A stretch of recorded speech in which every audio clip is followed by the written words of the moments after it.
All great battles are won with a strong supply chain. We've been part of the world's strongest supply chain since 1991.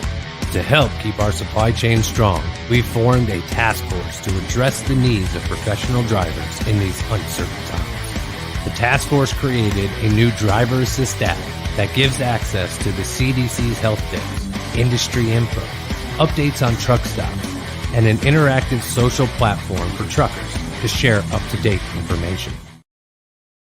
TIE TMS, a comprehensive logistics intelligence system that saves you time and allows you to grow your business. Our direct integrations with all major carriers and load boards cut out the middleman and allow for fast, efficient automation in the shipment lifecycle. Simply type in your shipment details to generate a quote. Choose your carrier and let the system do the rest. Keep track of all your shipments with a convenient dashboard. Keep a close eye on new or large clients with a favorites menu. Build your hierarchy into the system to manage all branches of your business. Monitor every aspect of your operation with a custom report builder.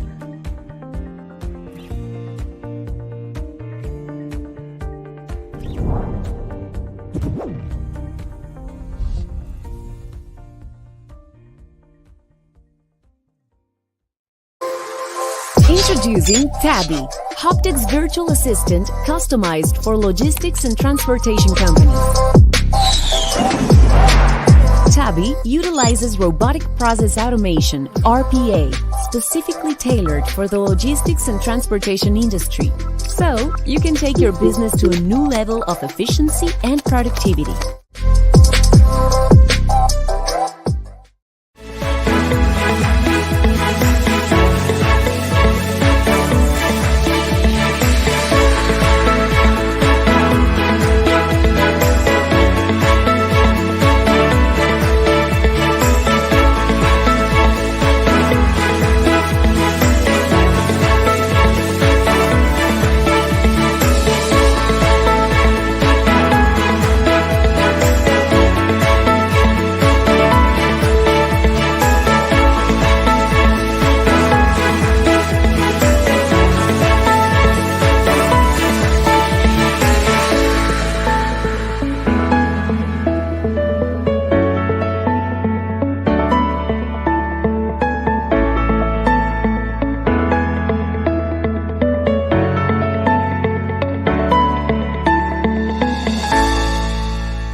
Hello, are you looking to add LTL services to your portfolio and stop calling off opportunities?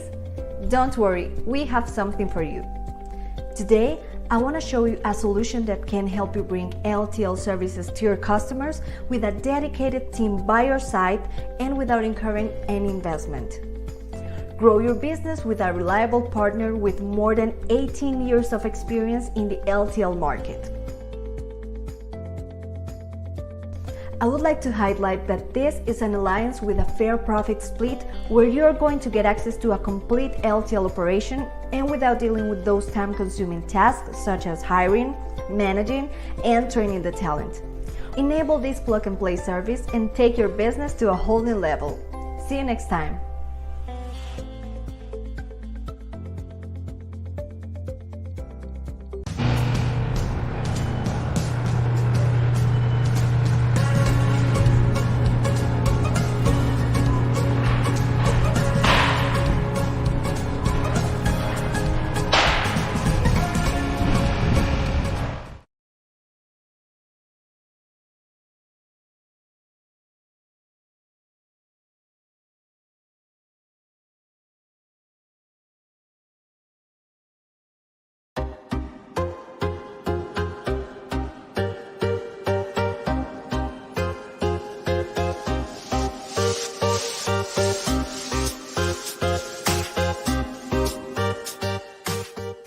All great battles are won with a strong supply chain. We've been part of the world's strongest supply chain since 1991. To help keep our supply chain strong, we've formed a task force to address the needs of professional drivers in these uncertain times. The task force created a new driver assist app that gives access to the CDC's help desk, industry info, updates on truck stops, and an interactive social platform for truckers to share up-to-date information. Tide TMS, a comprehensive logistics intelligence system that saves you time and allows you to grow your business. Our direct integrations with all major carriers and load boards cut out the middleman and allow for fast, efficient automation in the shipment lifecycle. Simply type in your shipment details to generate a quote. Choose your carrier and let the system do the rest. Keep track of all your shipments with a convenient dashboard. Keep a close eye on new or large clients with a favorites menu. Build your hierarchy into the system to manage all branches of your business. Monitor every aspect of your operation with a custom report builder.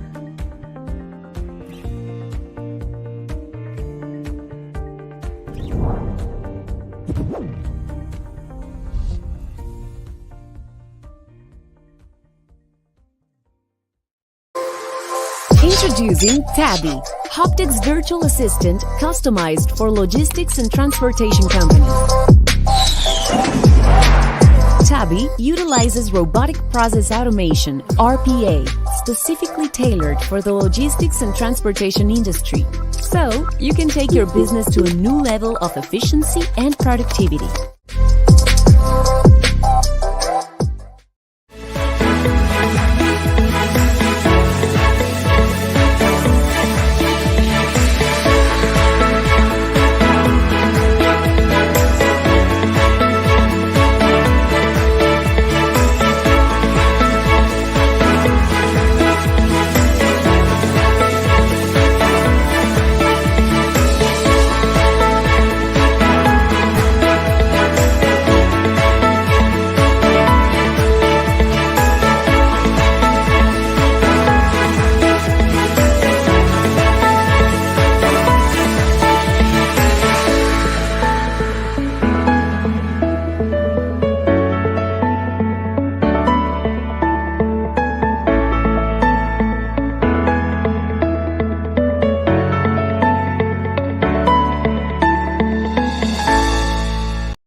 Hello, everyone. Welcome. Don't you just love those commercials? They're done so well. I just love them.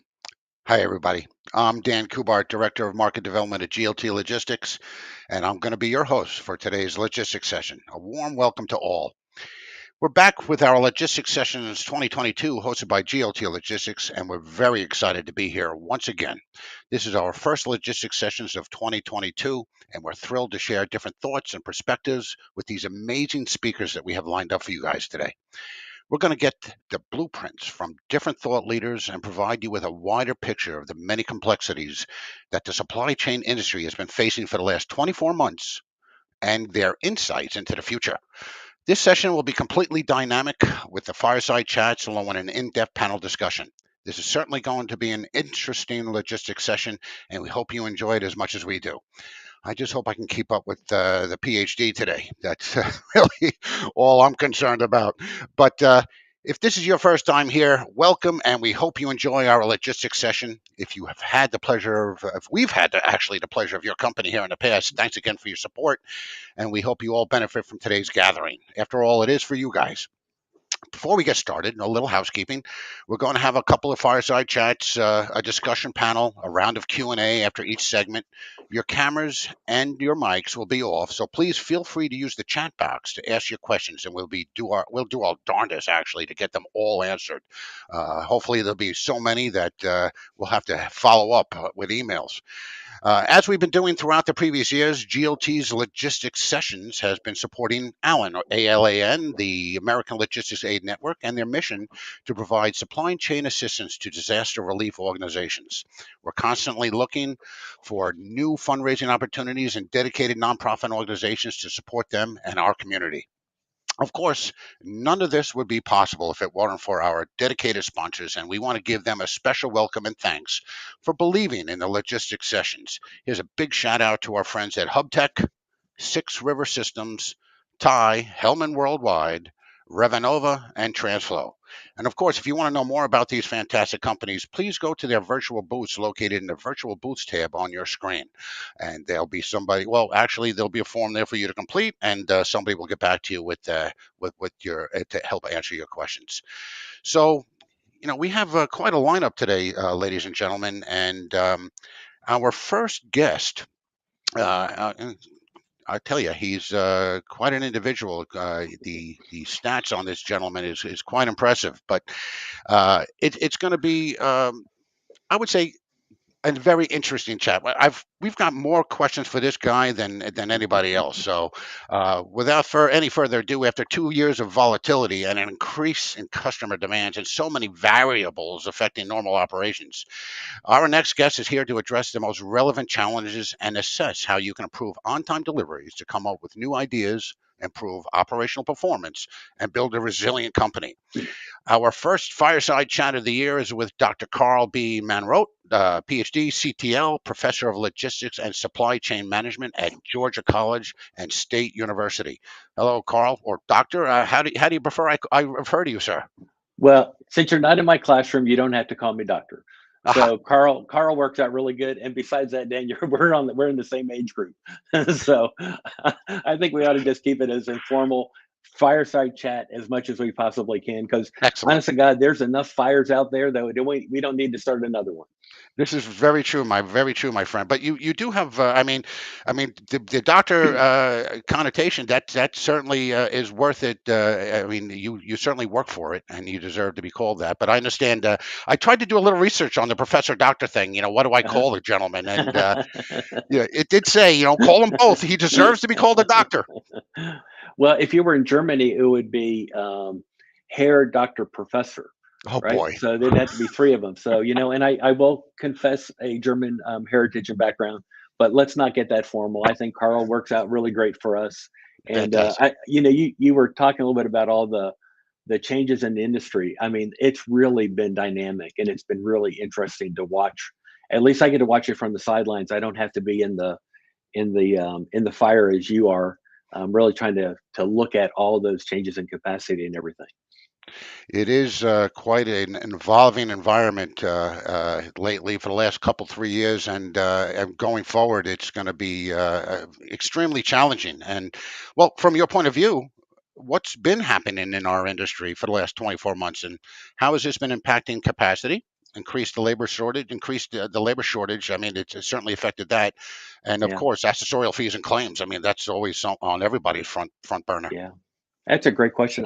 If I had to look at it, I'd probably start by kind of maybe thinking about some of the assumptions that we have about the market right now.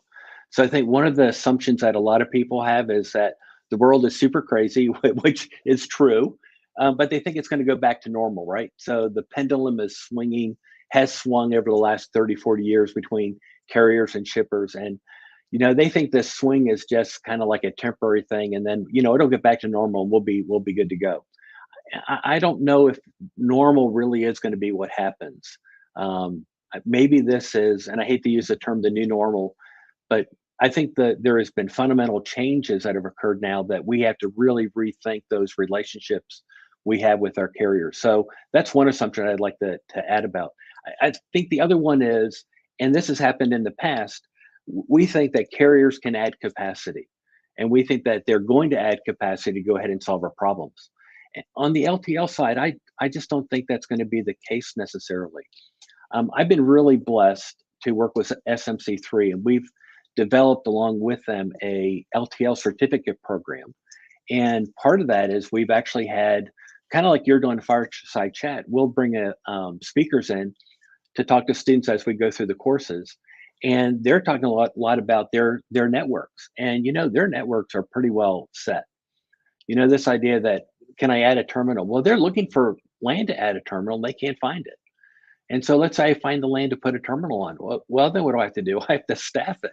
Well, does anybody have a hard time finding people? I mean, what's going to make our terminals any different than what we're facing? So this ability to just add capacity, I don't think it's necessarily there. And honestly, I think the carriers are way more disciplined in how they think about managing their growth in their networks. and they're gonna work hard to make sure that they're doing that smartly. So they want to grow with their clients, don't get me wrong, but they're not going to just add capacity because, oh my gosh, the rates are really great. I think they're going to be a lot more disciplined as they go through that. And then the third one I was kind of thinking about, we already hit on a little bit about, is that whole idea about labor. And everybody's going to be fighting for the same people. And so finding that is really going to impact capacity significantly. And I don't think it's going to be the next 2 months or 24 months. I think it's going to be, this is pretty systemic. I'll agree. Don't you think carriers should perhaps focus on the labor side of things? I mean, we understand what they're focusing on with the driver shortage. I mean, that's a given.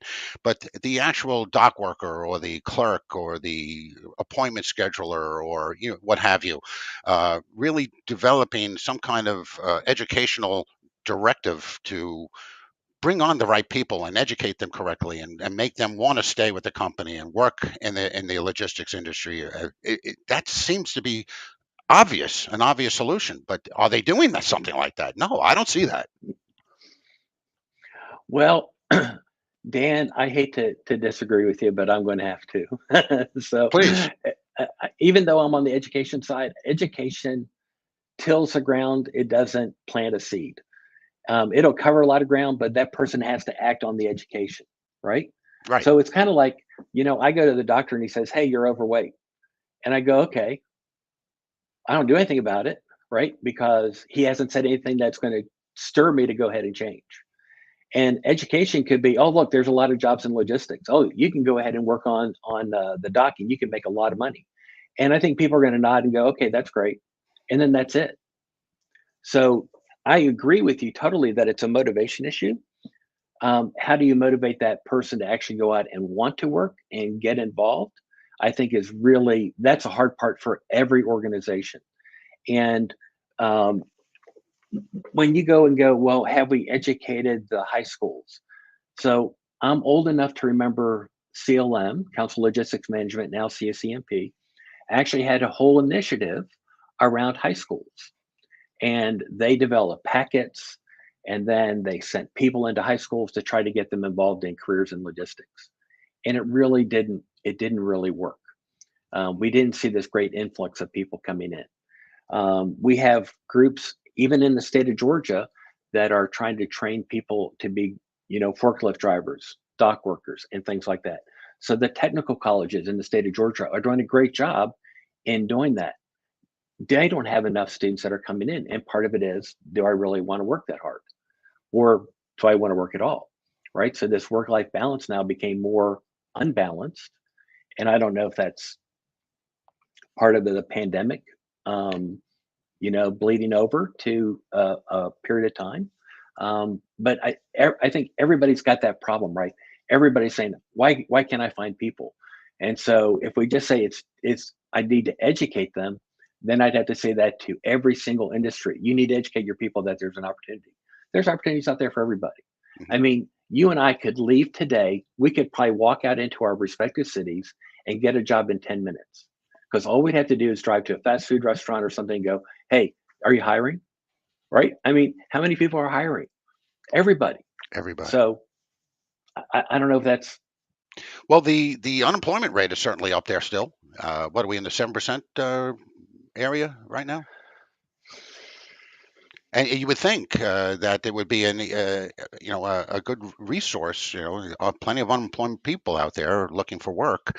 Are they all just looking just to be a waiter or a waitress? No, I would doubt that. They want to do better with their lives, maybe, and a position in the logistics world would certainly benefit them and their families in the long run. It's keeping those kind of people involved in those type of organizations and making them want to stay. That's the education part I'm talking about. Yeah, I think once you get them in the door, then you have to really start thinking about retention, right? Right. So you have to obtain the right talent, and what we're talking about is trying to obtain, right? We did a lot of blogs on that. How do I get the right person in the door? But once they're in the door, then I have to start putting money into them because I have to train them to actually do the job, right? And once I train them, then retain becomes much more critical as well. Because if I don't work to retain, all I've done is obtain that worker, train them, and sent them to my competitor. Mhm. right? Right. And so this is a three-step process that you really have to think about and balance out. And a lot of companies, in fairness to them, I think they're struggling to try to make that work. It's just that again, the folks that are willing to work and that want to work and want to learn is a smaller subset. Earlier today, I'm blessed in my job. I have an awesome job, and I take students out to breakfast or lunch, and we just talk about life and talk about what they're doing and what they want to do when they grow up and become an adult, whenever that is. And one of them was talking about, he's going to intern with JB Hunt. He's super excited about it. He's got a great job. And he goes, they're looking for more interns. I said, well, did you tell any of your friends? Yeah, they just don't want to do anything this summer. And it's, yeah, you're shaking your head. I'm doing the same thing. It's like, when are you going to realize you're not in high school anymore? Is When it are a you going to go gender? ahead and change? Is it a gender thing? Is it a millennial thing, Carl? I mean, that's the catchphrase. It's just another millennial. um, Dan, are you trying to get me fired? No, I sir, mean, really? I'm not. I'm really not. But all kidding aside, I No, hear I you. will answer that question. I will answer that question. I think part of it has to do with what are mom and dad doing? Uh-huh. And the question, and I don't know how you raise your kids. I got three, and my kids were like, if you don't work, you don't eat. And so, instead of let's have a nice soft life, it's like that's great, but you know what? You need to go ahead and work for part of your existence, right? So how are you going to go ahead and do that? And I think part of it is mom and dad are just still there as a safety net, a big safety net. And it's like, well, you don't have to work. You can come home this summer, right? And that sounds really great because I don't have to pay for anything, Hmm. right? But it's not really best for their career. So maybe part of the fault is in us and not necessarily in the kid.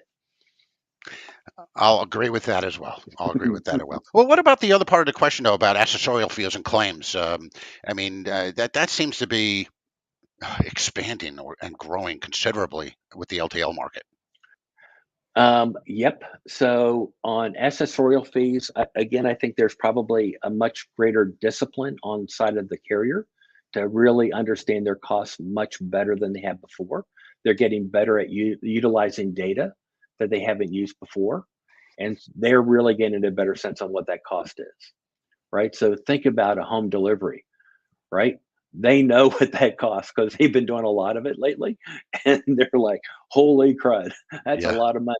you know and it isn't just the equipment, it's the time that it takes to go and weave through those narrow streets with a big truck semi to go ahead and deliver that couch that we ordered. So I think they're going to get a lot better on that. Claims is really interesting. And what we found, I've done an annual study for, I think it's going on 32 years. I started Wow. when I was 16. So it hadn't been that, I'm not that old. But the one of the years we had an economic downturn, claims went through the roof. And part of it was because um, the buyer was getting the product, and in the old days, if it was a little bit damaged, they're like, "It's okay, I can still sell it." Now their standards are so much higher. There's like, I'm just not going to take this stuff, right? So if it's not perfect to my door, I'm not going to take it. And so we saw some of that on claims. And then when the economy started to get better again, everybody said, "Oh, this is going to be okay." So yeah, we can accept a little bit of damage. We're not going to go ahead and beat everybody up. So I don't know. I don't know if it's necessarily an operational issue as much as it may be a philosophical issue that people are just saying, "Hey, I can go ahead and ding you. I'm going to go ahead and ding you." Uh-huh. Yeah. With the capacity the way it is in every segment of the supply chain, LTL truckers want to pack it high and tight. They want Yeah, to fill up that truck and they want to get as much in that trailer as they possibly can, get as much ROI as possible.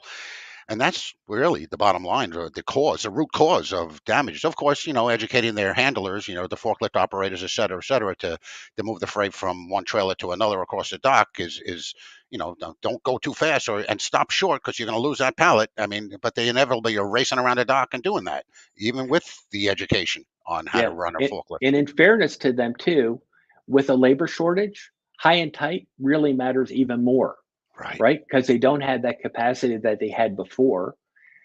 more freight is moving through there, and now they've got to start thinking about how do I move more freight as quickly and as effectively as I can. So yeah, so in the old days where we could have a little bit of slack in there, oh, it doesn't really matter. Now it's like, oh my gosh, it matters. Let's It does. put it on there. It does. I tell you, and those supervisors, I've been on a couple of platforms, at night, and I've seen them over my last 38 years in this business, and it's been quite wild, and even lately it's even more crazy. But Yeah. what are your recommendations for shippers and freight forwarders so they can mitigate the chances of dealing with freight loss or damages? Yeah, a couple things. One of them is, I think you really, I think the shippers have to just step back and be honest. And what I mean by that, they have to really look at how they pack their product and how they're presenting it to the carrier. Does it make sense? Is it packaged correctly? Is it an easy product to move, right? Are they making it easy for the carrier to handle it? So knowing your freight is really good. Uh, Along with that, then, is really understanding your carrier a little bit better. What are they looking for? And part of that isn't just on how they move the freight, but also on the lanes that they're operating in. And the third part of that is really getting with your carrier, develop that relationship to have them come down and actually look at your freight and look at your boxes and say, tell me what I can do differently that'll help you and me together. So I just don't put together a pallet. Let's have the experts come in because they're going to have to move it and be responsible for it. So if you want it high and tight, okay, how do I build it so it's high and tight, but it's protected, right? How can we work together to reduce our cost? And Dan, one of the things that really, you talked about your 38 years in the industry. One of the things that really bugs me a lot is that we have shippers come in and they go ahead, we're going to get the cost down. We're going to get that price down. We're going to beat the crap out of the shipper to get the price, or the carrier to get the price down. And it's like, wrong approach.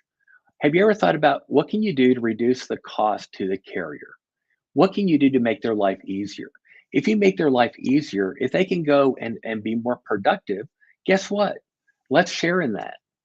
But we go in with this medieval approach that we have a big axe and we can just go ahead and chop people up and tell them what to do. The reality is that's not the world today. And if you approach your carrier with that attitude, you're not going to have a carrier. This is true, and other recommendations could also be, if you're a medium-sized shipper and you ship 3 times a week, maybe make it 2 times a week. Yeah, Consolidate your shipments and make it more worthwhile for that carrier to come in and make multiple bill pickup as opposed exactly. to, yeah. So this And goes to density as well, right? So maybe on one lane I've got 18 carriers. Maybe I need to go ahead and say I'm going to pick 6. I'll go to a core carrier concept, and I'll utilize them to be much more effective at what they do. So you're right. Why do I have to come here 3 times and pick up 1 pallet? Let's just do this, once a week, twice a week. Try to build that density in your movements so that the carrier doesn't have that big cost. They can spread that over a lot more freight. And the more we work with them to leverage that process, it's going to be a lot more effective for everybody.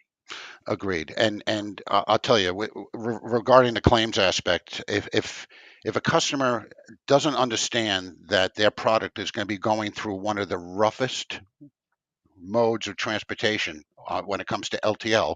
I mean, even the placement of a pallet in the front of a trailer versus the rear of a trailer could be all the difference in the world of Yeah. a claim or not a claim, because how it bounces as it's going down the road. But you're right; they need to understand that, and once they understand that, and they work with the carrier to produce a solution, you're right.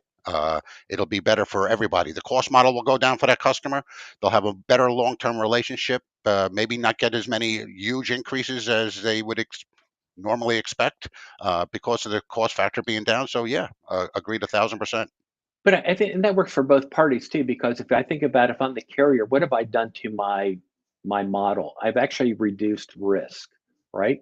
So I'm not bidding for business all the time, wondering if I'm going to get it or not. I know that I'm going to have this business, right?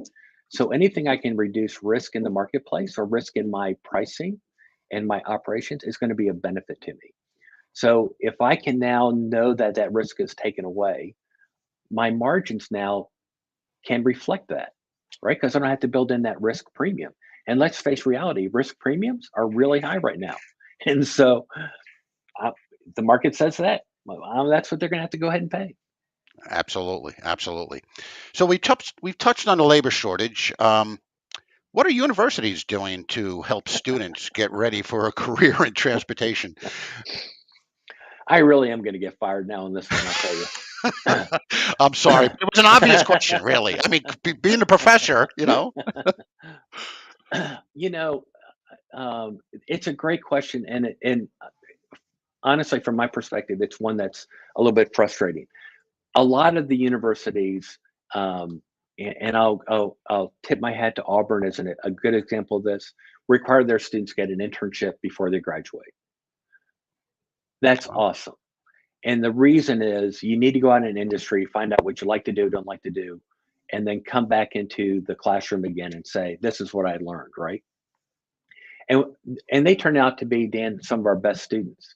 It was always fun to have a student go out and intern and come back and go, hey, we actually worked on some of this stuff you talked about in the classroom. And I just wanted to just like slap the poor child, you know? It's just like, well, no kidding, right? Yeah, this is called reality. So we're trying to teach you that. So one of the things we're trying to do is encourage that as much as we can. And that is, it's a two-way relationship, right? So it isn't just me encouraging, but we have to have companies are actually involved in doing internships.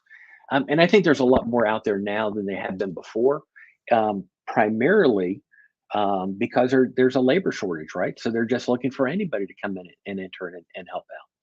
So that's one of the things that I think we're really doing, and I think we try to do well. And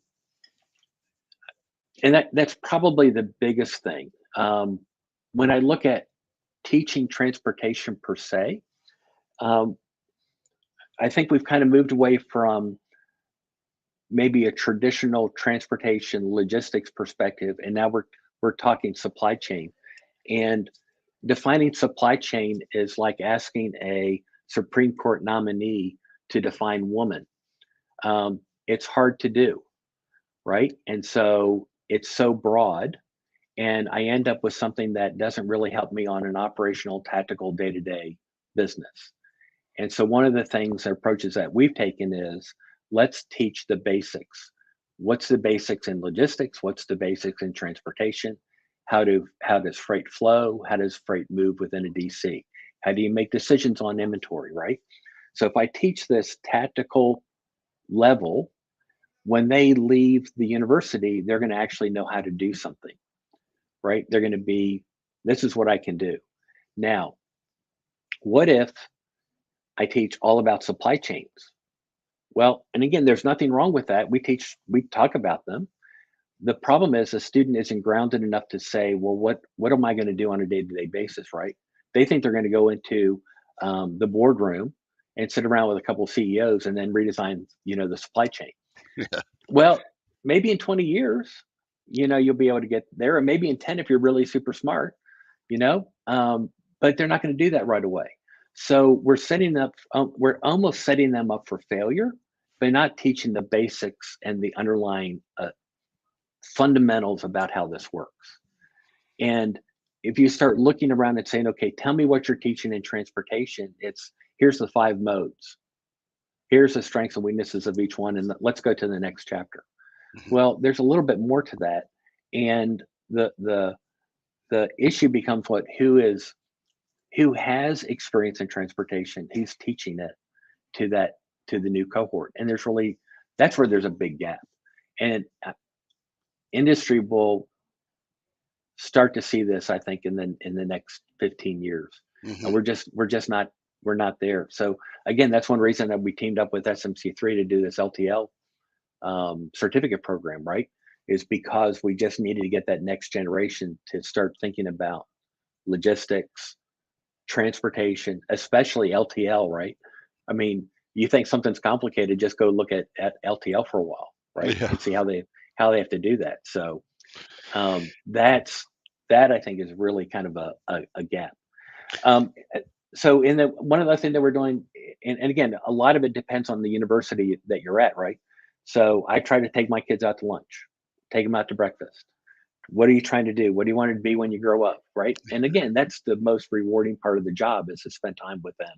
Yeah. and help mold their thinking and help answer questions that they have about what they want to do when they get to be our age. Very rewarding, I'm sure. Yeah. Yeah. Yeah, that's great. So, listen, I really enjoyed our talk, and I have maybe 8 or 9 more questions I want to throw at you, but we just don't have the time left today. But I would like to ask you one more question as we Okay. part. We've discussed a couple of different topics so far this morning. If there was one key takeaway you wanted to give to the audience, what would it be?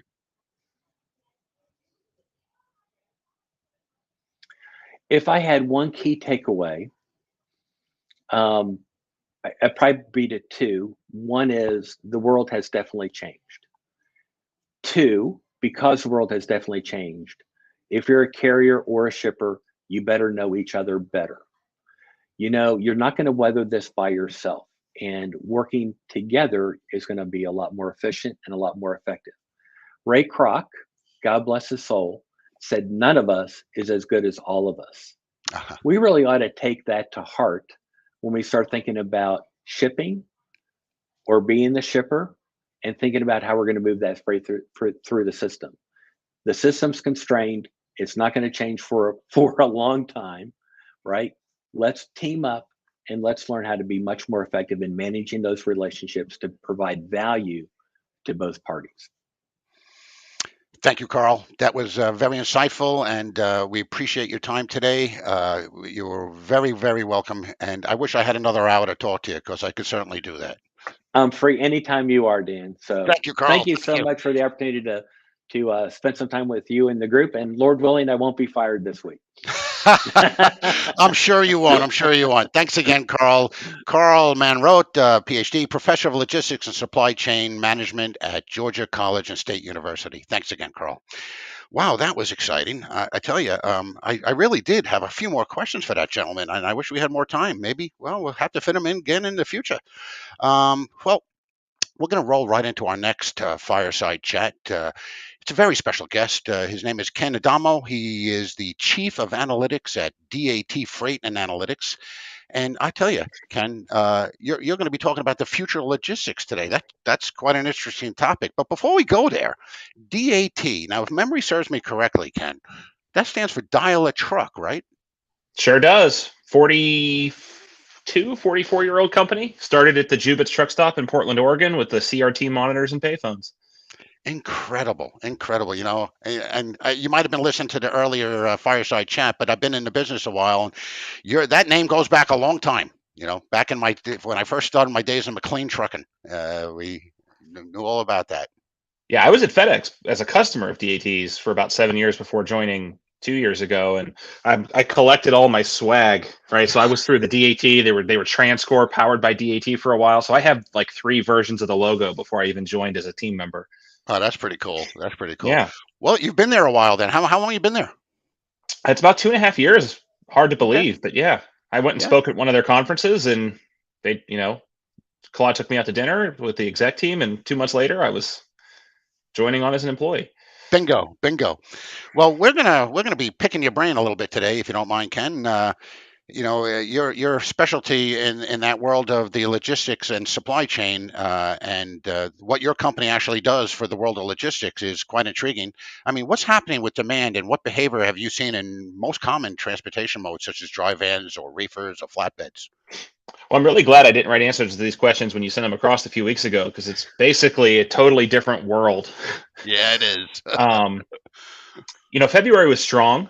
I think, right, the industry has changed a bit. So even when I started, that return period post-Christmas kind of brings that high demand into the middle of January, typically, right? I think we're all familiar with that. And I think just because everything was taking longer, that bled into February a little bit. So if you would have asked me that question mid-February, I would have said, wow, I'm really surprised. Spot market's still rocking and rolling. And then the war in Ukraine happened. Yeah. I'll say this.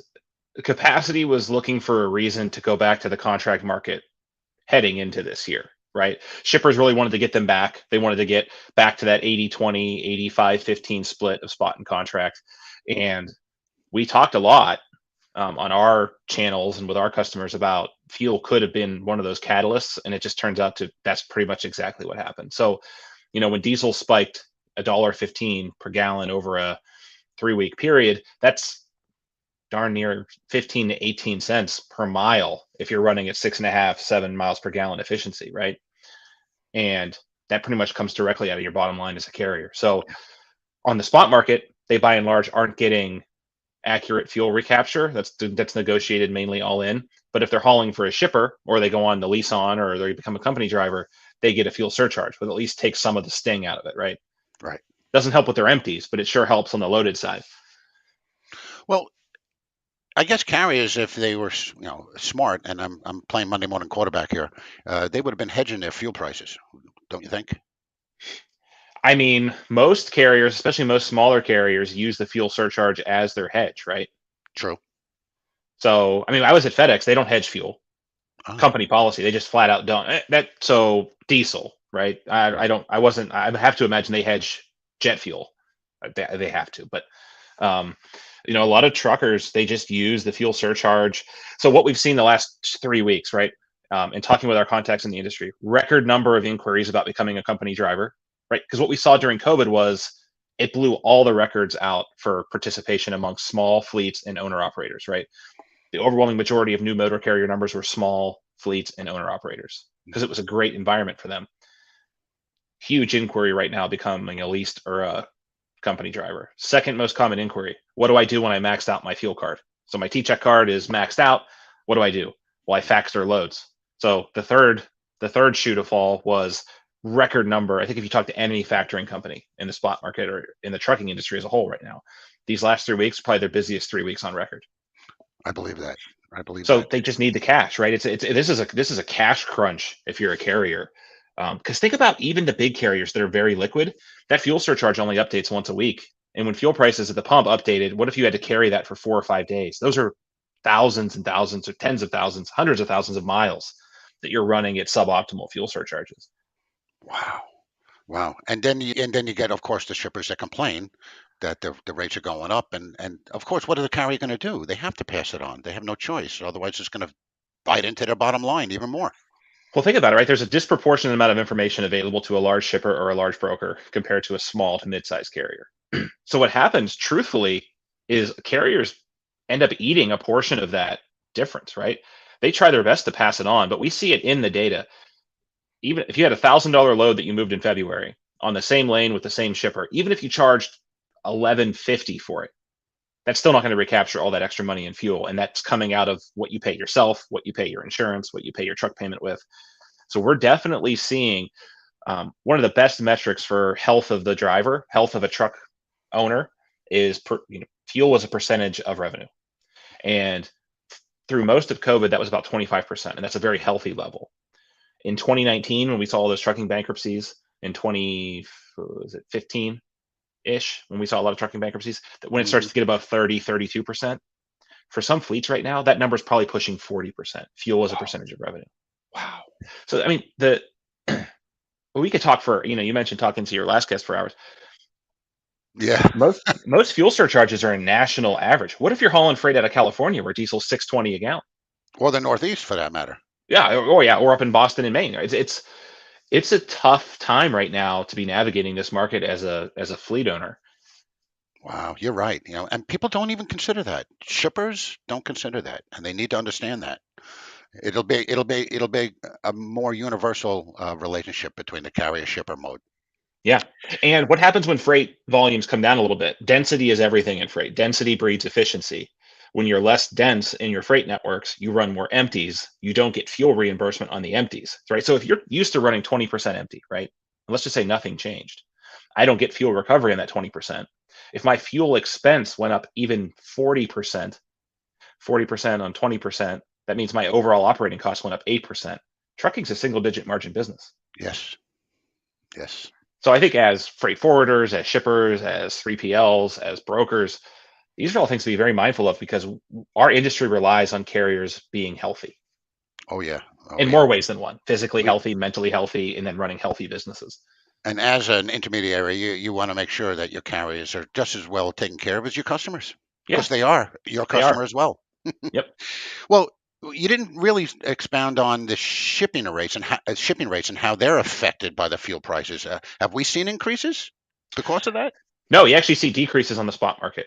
Okay. It's the most. It happens every time fuel spikes because there's a disproportionate bargaining power, right, between whoever's shipping the freight and whoever's hauling the freight, and the carriers are unable to pass along that fuel, the pure increase of cost of fuel. So what happens is total rates come down a bit, but if you think about every shipment as having an allocation for everything else and an allocation for fuel, what happens is that allocation for everything else gets eroded because carriers must recover their fuel. The fuel's a real cost. Their salary is a fictive. It's now like there is no hard cost of salary, right? Their truck payment's a real cost. Their fuel's a real cost. So in theory, the market could squeeze them to a point where there's no salary left, and then they go out of business. Oof. And that's what was happening in May. If you think about May 2020, we're not that far removed, right? Trucking rates on the spot market were $1.35 a mile. They were protesting in front of the White House. They had a legitimate case. They couldn't feed themselves and their families at those trucking rates. The market could be cruel, right? Because then it goes way up, and now it can come back and correct really hard in the other direction. It's like an ocean. It's a continuous wave, Yep. up and down, up and down. What kind of tips would you give our audience to help mitigate the impact of the rise in fuel prices? So I think if you're an intermediary, the best thing you can do is start thinking about the components of shipping costs, right? So a lot of small brokers, 3PLs, freight forwarders, they think of the all-in price. I would start, if you don't already, getting a little bit more explicit about thinking what's base, what's fuel, and what's accessorials. Because accessorials have been up too since COVID, right? So Yeah. if you have a $1,200 shipment, okay, maybe $200 of that is fuel, maybe $150 of that has to deal with a short lead time, and the rest is base. So that when I'm negotiating, when my individual rep is out there, my carrier sales rep or my operations person's out there trying to get these loads covered, they can think about, oh, okay, I know fuel went up, which means I need to put more money into this load so I don't get burned when I can't cover it, right? Because you don't want to give back freight to that shipper. Right. So those are the things like getting more granular, becoming more data driven, thinking about what's driving prices up or down. Here's another great tip, right? We know markets, one of the biggest indicators when markets flip is when you start bidding forward freight. So you respond to bids cheaper than the current market condition. We're seeing that all over the board right now. Yeah. So if you're an intermediary and you're not plugged into what's happening in this market and you're continuing to bid these really high contract prices, you're probably losing a lot more freight than you're used to. That's why. And I'm not saying bid like 30, like assume the market's going to crash, but even if you bid a little bit below and assume the market's just going to coast down a little bit, that could put you in a great negotiating position versus someone who's not plugged into what's happening. Great advice. Great advice. Well, what are your thoughts about the future in terms of capacity and demand? A lot of this hinges on interest rates in Class 8 truck orders, right? The one shoe fell with fuel, and I do think we'll come back down. I mean, I think a lot of this will normalize. Fracking has made our industry a lot more resilient in terms of, I come from the energy industry originally out of college. Okay. And essentially shale fracking has changed the game in terms of responsiveness to high prices, right? So I think fuel will settle down. What really is going to be of interest is when a lot of these Class 8 truck backlogs hit the road. How does that, you've been in this industry a long time. I've been in the industry a fraction of the time you have, but I think we've all seen a few of these cycles where the industry overbuys capacity, digs itself into a huge hole, and then the only pressure release valve is companies going out of business. Correct. We're a long ways away from that, right? Or scaling back seriously. Yeah. Used truck prices over $100,000. I think the last I saw the survey report of auction prices, used trucks are $105,000. Incredible. Once the capacity starts hitting the road, once spot contract normalizes, it'll be really interesting to see where things level out. That's what I'm really watching. So like sometime in Q3, Q4 this year, right before the retail peak this fall, I think that's going to be a very important time over the next few years for our industry. Because after 2018, if we all remember how great of a year that was, 2017, 2018, rates fell back down really, really hard in 19. We actually didn't gain much ground from 2017 to 2019. Right? If you think about where the rally started with ELDs and Hurricane Harvey and Irma, and where it ended in 2019 with all those trucking bankruptcies, the market only gained probably 5 to 10 cents of total gross inflation in rates. That's it. Where are we going to end up now? Right? So starting from March, April, May of 2020 to September, October of 2022, where do we level out? Because I think that's going to be very indicative of how much of this is permanent and how much of this is new normal. There's that word again. Yeah, New new normal. yeah. I mean, inflation's it's a universal pressure in our economy, right? The person who's changing your tires, the person operating the truck wash, the person, uh, you know, your electric bill if you're a broker or a freight forwarder in your office, rent, insurance, snow plows if you work up, everything is affected by inflation. So it'll be really interesting to see how that affects rates as we head into the fall. Yeah, you're right. It'd be a good thing to watch. I was Yeah. with one of those carriers that went bust back in 2018. Remember New England Motor Freight? Yeah. NEMF. NEMF, Yeah. Yeah. NEMF. With them for 20 years, it was a shame, but yeah, they didn't survive. And if they would have, it might have been a different ball game in the Northeast for sure. Yeah, for sure. I was still at FedEx when that happened, and I believe they were a carrier servicing some of our line hauls in that area. Correct. Yeah. Correct. Yep. It was a great game. So, what alternatives can shippers and freight forwarders take to keep their goods moving and get the best out of this current situation? Man, that's been a tough question because Yeah. you'd ask any freight pro a year ago, they just said, "Oh, use the rail. Use the rail. The rail can help you out." Well, use LTL, break it down into smaller shipment sizes. Try to call your local LTL provider and see if they'll do a volume shipment of 12, 14,000 pounds for you. That's essentially what broke. Like if I were to go into a supply chain class, kind of based on your last guest, and talk about what broke, it's because there were no pressure release valves at all. Things are starting to slow down, right? So we are seeing some pressure come off the rail. There are still some congested lanes for sure. But I think we are going to start to see as we get into the summer, the rail becoming a viable option, slow things down a little bit, save a little bit of money. I think though, and fuel isn't as big of a deal on the rail as we all know, Right. as it is on over the road. LTL still really jammed up, especially east of the Mississippi, still very, very jammed up. Most of the LTLs moved their line haul operations to a mix of purchase transportation and rail over the last Right. decade, and they've been really pinched by this crisis. So I think if you're a shipper, if you're a broker, look to intermodal as a strategy coming back online, right? Don't just write it off. That capacity will come back. It will become more fluid. The surcharges will come down. If you do need to focus on over the road, shippers are finding success locking in contracts now. They're having meaningful conversations with their capacity about, look, don't rake me over the coals on price, but I'm less concerned about price and more concerned about service. That's like the most meaningful conversation. We have these big shipper roundtables at DAT, and that's what we're hearing the most success with. It's like, look, keep your costs reasonable, guarantee me service, and I'll go with you. So I think that's really good advice straight from the shippers' mouths about how to.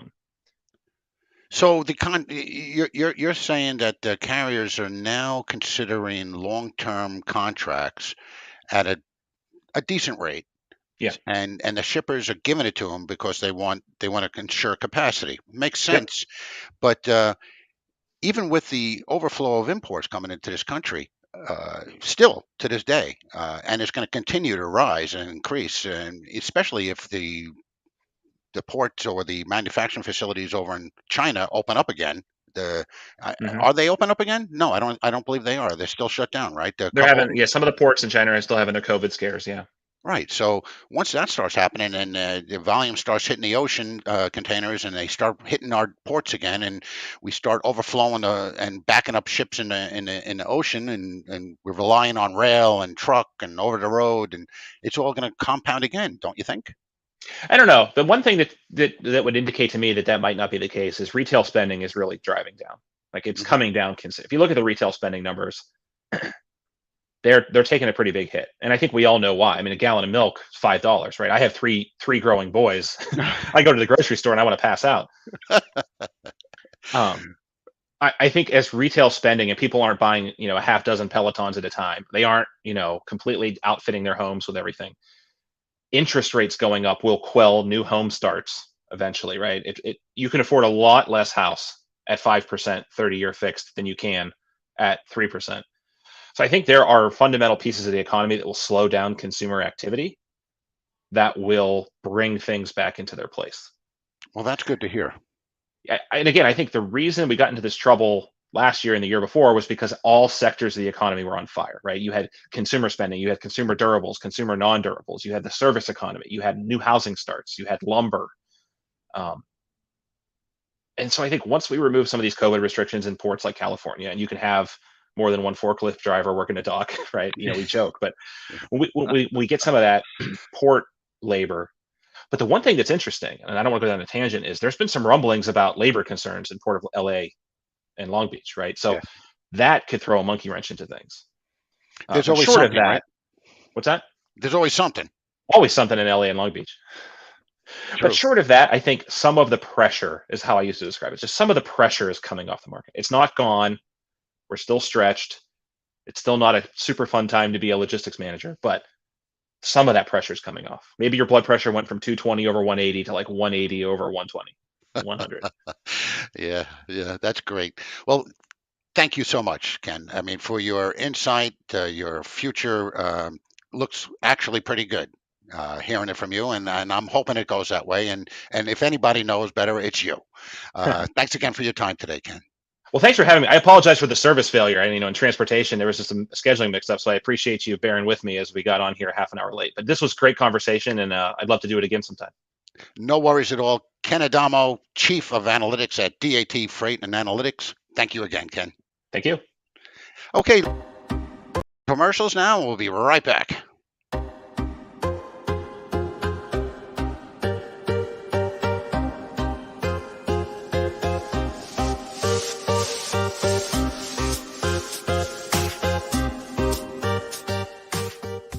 All great battles are won with a strong supply chain.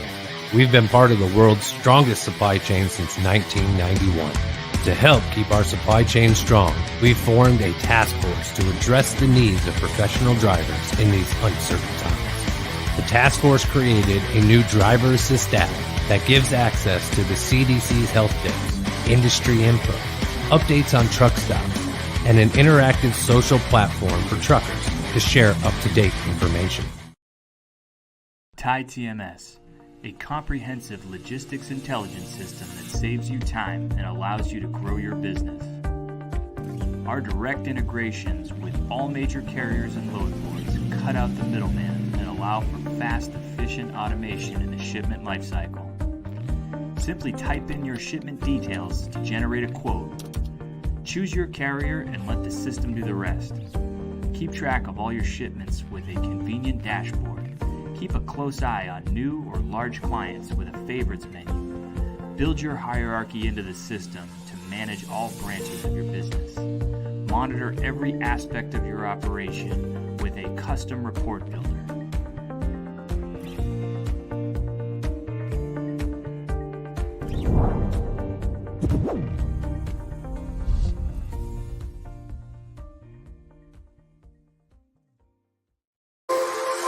Introducing Tabby, Hoptic's virtual assistant customized for logistics and transportation companies. Tabby utilizes robotic process automation, RPA, specifically tailored for the logistics and transportation industry. So you can take your business to a new level of efficiency and productivity.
Hello, are you looking to add LTL services to your portfolio and stop calling off opportunities?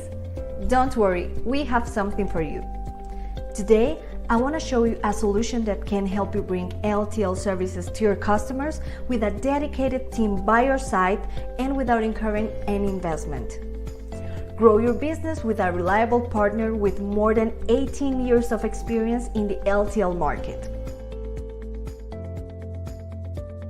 I would like to highlight that this is an alliance with a fair profit split where you are going to get access to a complete LTL operation and without dealing with those time-consuming tasks such as hiring, managing, and training the talent.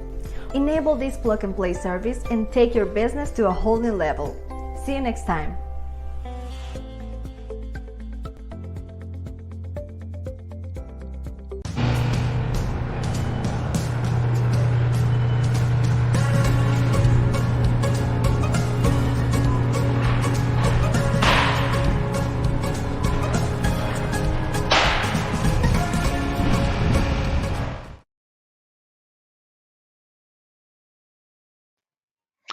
Hello, everybody, and welcome back. I just love those commercials. I know I keep saying that, but they're great. I hope everybody used their few moments to tend to getting some water. A couple of great sessions we had earlier. Fantastic guests, and it's not over yet, ladies and gentlemen. So next on our agenda is our panel discussing the three main challenges in logistics and how to overcome them. We're happy to have three experts sharing with us some of the main challenges in the supply chain, with emphasis, of course, on ocean carriers, local common carriers, the ports, warehousing, and distribution side as well. Let's welcome Beth Rooney, Deputy Port Director of the Port Authority of New York and New Jersey, Timothy Denoyer, Vice President and Senior Analyst at ACT Research Company, and Ibrahim Bayan, former Senior Economist at UPS, FreightWaves, and Industrial Economist at CBRE. Quite an impressive lineup. Slightly intimidated again, but I'm in sales, so I can wing it, right? Welcome, everybody. How's everybody doing today? Pretty good. I'm great. How much so? Okay, we're looking for Beth. Where's Beth? Okay, she'll join us. Having some technical difficulties there, so we'll just give her a moment to come on in. So where are you coming from there, Tim? Where are you? Columbus, Indiana. Columbus, Indiana. Okay. And you, Ibrahim? I'm in Atlanta, Georgia. Atlanta, Georgia, the Coca-Cola capital of the world.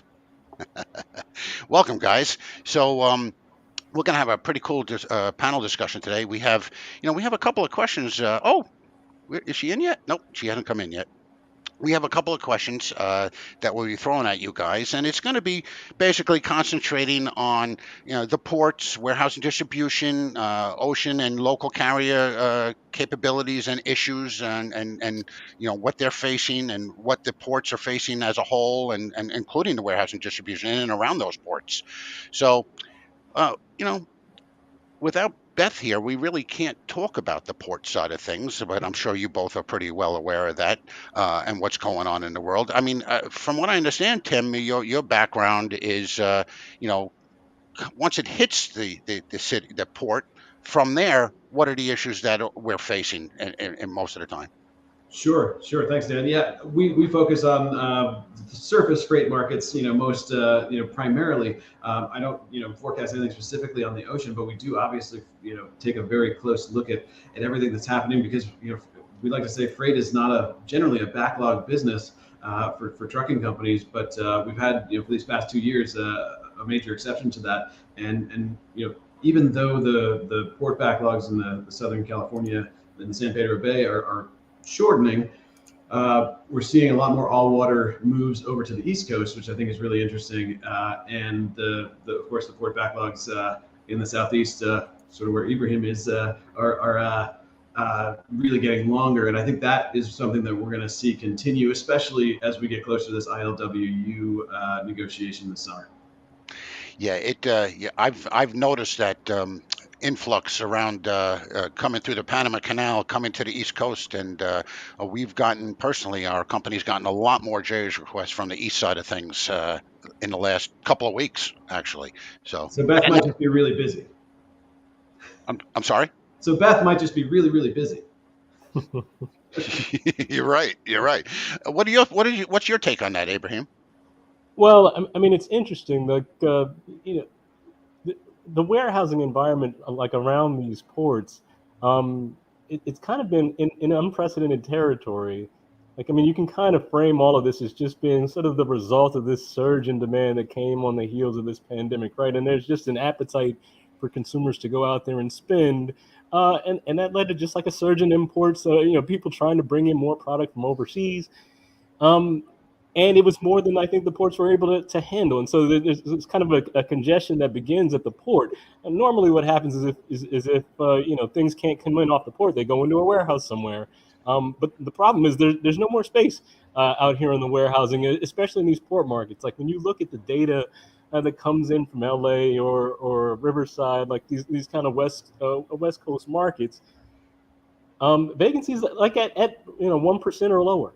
Right, and so what this really means is that there's just no space left. And a similar sort of situation on the East Coast. I mean, you look at the major ports in Savannah or like Newark, and vacancies are at all-time lows. And so there's really just nowhere to put any of this stuff that's going on. Now, I mean, in some cases, it's not the worst thing in the world. I mean, some goods will kind of sit out there on the ships until they're able to get processed and until they're able to kind of find their way through the rest of the economy. But not everything is just like a durable good that's the same this period as it is next time. I mean, some of this stuff is non-durable, and so it has a shelf life. Some of it might be sort of durable goods, but they might be seasonal in nature. So, I mean, you can think to like the holiday season that just went past, or you could think of just like seasonal clothing, right? Like it's kind of like by the time things get in off the port, you're wearing last spring's fashions, even though we're entering into 2022 here. And so there's just a real challenge on the warehousing side in that there's just no place to put the stuff that's there. And I think that's just been one of the major trends that's kind of emerged. The other thing I would say is that the pandemic really like exposed a lot of companies' weaknesses in their e-commerce supply chains, like and just understanding how they deliver e-commerce to their end consumer. I mean, there are big e-commerce players that I think fared relatively well in terms of being able to handle the surge in e-commerce buying that took place during the pandemic and sort of the period after. But there are a lot of smaller shippers, a lot of smaller retailers that really just didn't have the operation set up to be able to do that sort of thing. And what we're starting to see now is just a lot of these companies just reevaluating their supply chains for that kind of purpose. So if you kind of got caught flat-footed in late 2020 or the early parts of 2021, they're just looking into seeing whether or not they can better those kind of operations, either doing it themselves or outsourcing it to others. And just expound on your warehousing in the port zones, for example. A lot of space is now being used for the transloading part of the sector, and that's a perfect segue and right back up to you, Tim. I mean, the chassis shortage should be something to consider. What's your view on that? Yeah, I think that's a great question, Dan. I think the chassis piece of the equation has really surprised, I think, a lot of people as being a pretty major pinch point in that drayage supply chain. And basically, we track chassis data and production from the manufacturers. It's been getting better, and actually the latest data point that we have for February was a really significant step up in chassis builds. But basically, we went through a period of underinvestment in the chassis population. We think there's roughly 700,000 chassis, if you can include both the domestic intermodal fleet and the marine. And that number had peaked in 2018 and started coming down because we went through sort of a difficult freight cycle for a couple of years, and then we had the pandemic. But then there was a set of tariffs that sort of blocked out one of the largest manufacturers, and that it's taken a while for the other manufacturers to ramp up their chassis production. So we really struggled last year, but it was about September of last year that we got to a build rate where we started to grow the fleet again for the first time in a few years. And we're starting to get a little bit of growth and a little bit of relief on that, but it's just going to take time. And Stoughton's one of the biggest ones. They've publicly said they're going to have about 10,000 units of incremental chassis capacity online by September of this year. Wow. And so that's going to be a nice relief, but it's going to take time. And so intermodal volumes, that offtake from the railroads, is going to be challenged really, into the second half of this year, probably into next year to some degree. And so the intermodal sector, I think, can get back to a bit of volume growth because their comparisons get a lot easier, because this has been a problem now for quite some time, really since last summer. But the relief is coming is a good message, and for the operators who are operating around the ports, chassis fluidity is going to be really important. To the extent that you can turn boxes faster, that's really an important pinch point in the system. And it will take some time, but I think we are starting to see some signs of visibility that the relief is coming, and that should ease. And what the result on the truckload network is a lot more long haul freight leaving the West Coast, coming into the Midwest on trucks as opposed to on rails. True. So what's the average age of a chassis? I mean, you're saying there's 10,000 new chassis coming in by September. That's great, but that's really that much. Well, that's capacity, right? It's not huge. We are building. We typically build 25,000-30,000 a year, and we are heading towards a number well above that this year, even before we get to that capacity. So we are, as an industry, starting to get back up and running. So I think it's just one of those things that the build rates will only accelerate so fast, and we really want a lot all at once. I do think that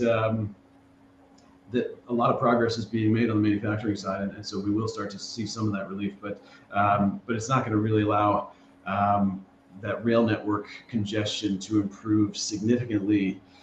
Probably at least another 6 months. Okay. So an operator goes to the pier. He goes to his chassis yard. He gets his chassis. He gets his box loaded on, and he takes it down the road, and then he gets a flat tire because the chassis are, they're a little bit to be desired.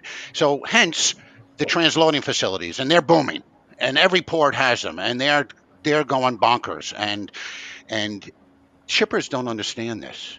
They don't understand that. Why do you have to take the container, bring it to a warehouse, and put it on an over-the-road trailer, a 53-foot dry van?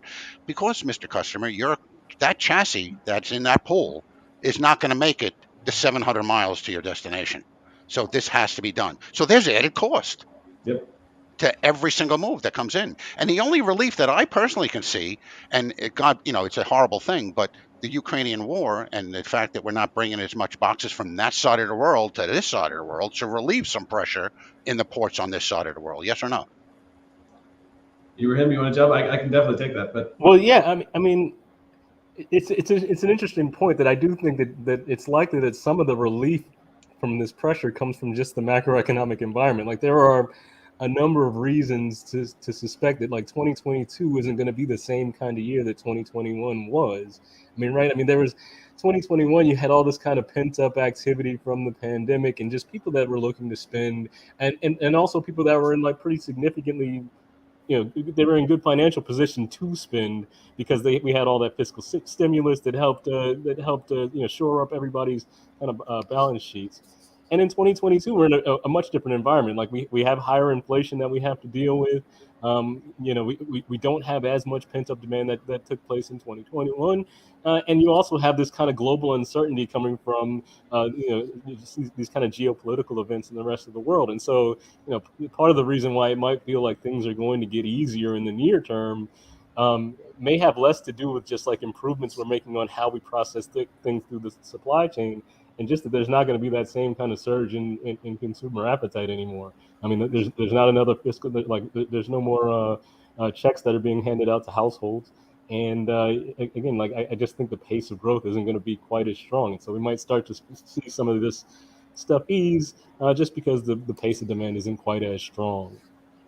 Gotcha. Thank you for that. Anything to add to that, Tim? Yeah, no, I would agree. I think I absolutely think that there's going to be a slowdown in freight demand this year, and I think that makes Ibrahim described it very well. I think we've still got a lot of restocking to do.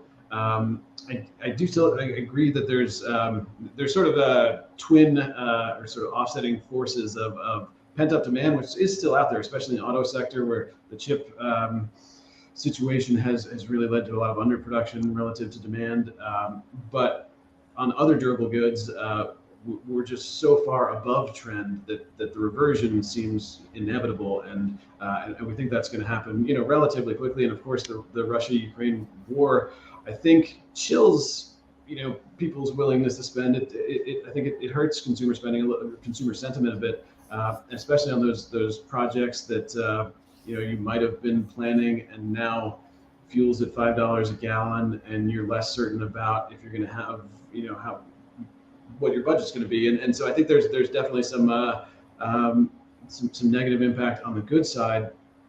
At the same time, I think one of the biggest macro factors of the pandemic has been the shift where people were forced away from services and towards goods spending, which obviously drove this just unprecedented freight cycle. And now the opposite is happening. I think Omicron and the reduced severity, as long as we don't get a much more severe variant of COVID, the reduced severity of Omicron has led to this surge in services demand. And I was just out skiing in Colorado, and the place was mobbed. It was spring break, of course, but it was, you couldn't find a table. I think there's this huge appetite for people to get back out and travel and have those experiences again, as opposed to goods. So I think that's actually a pretty considerable headwind to the freight cycle this year. I do still think there's a lot of restocking that'll take us into the second half of the year. And we can see that at the ports clearly, and that's going to be with us for a little while. But that reversion of durable goods spending and the reopening of services, I think, is one of the biggest changing trends over the next year. Yeah, I mean, I would agree with a lot of that, and in general, the way that we think about at least our perspective on the macro economy, you can kind of think of late 2020 and 2021, the early parts of 2021. As being, a situation where consumers were forced inside, and they saved money on childcare.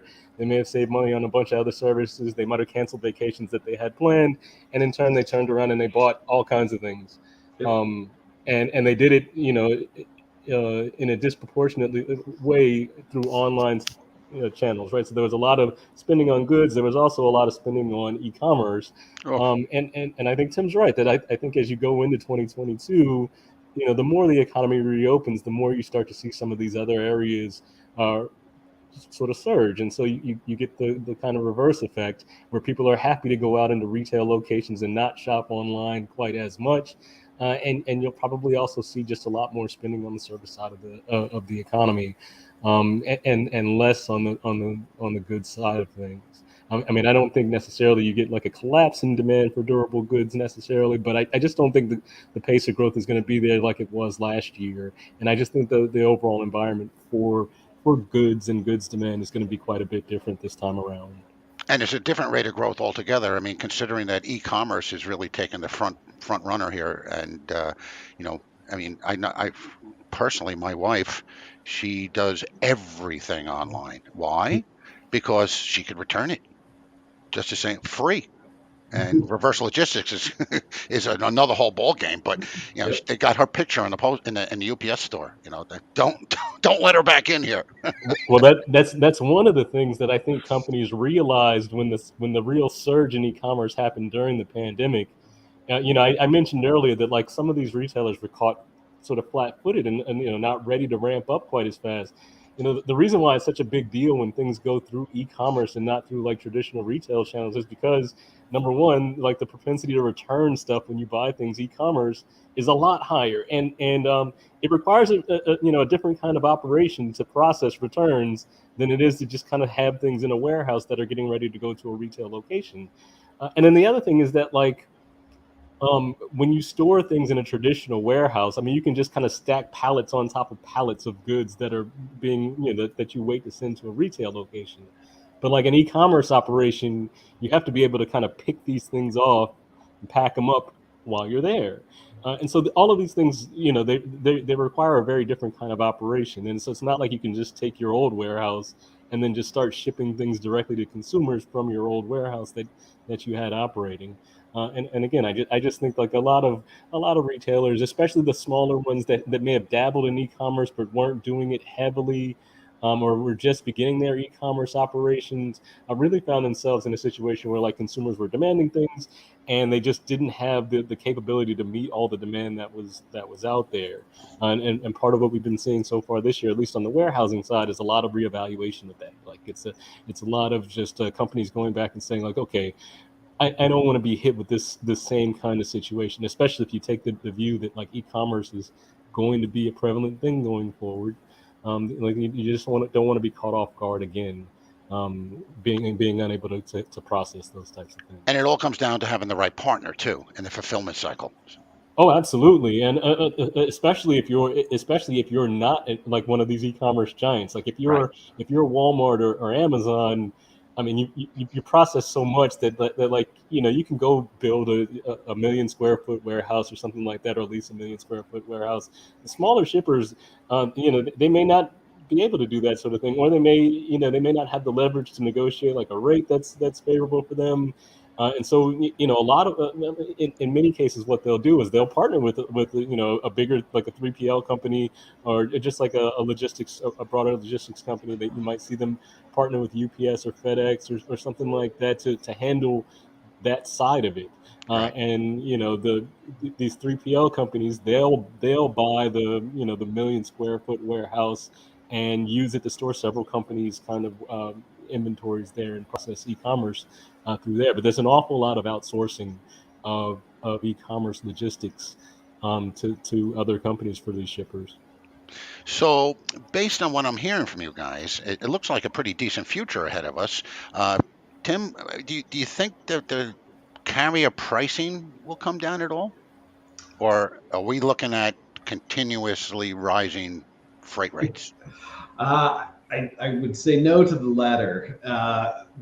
We do still think it's a cycle.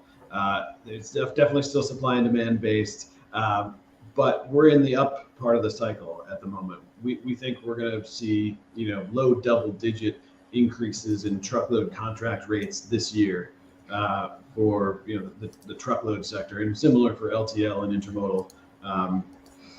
And that's net of fuel. If you add in fuel costs as a result of the Russia situation, you're talking another 5 or 6 points or so. So we're talking high teens in terms of percentage cost inflation for shippers for most of their most of the freight that moves around this country. And so it's gonna on the ocean. I think obviously depends on spot versus contract, but I think the magnitude is probably going to be even higher than that this year. As a whole, I think that and that cake's pretty well baked at this point. It's a lot of these contracts are going into place, and I think in general in the trucking industry we're seeing shorter term contracts so that people can be a little bit more nimble to changes in the market. But in general, that's just been trending upward, obviously for the last 2 years.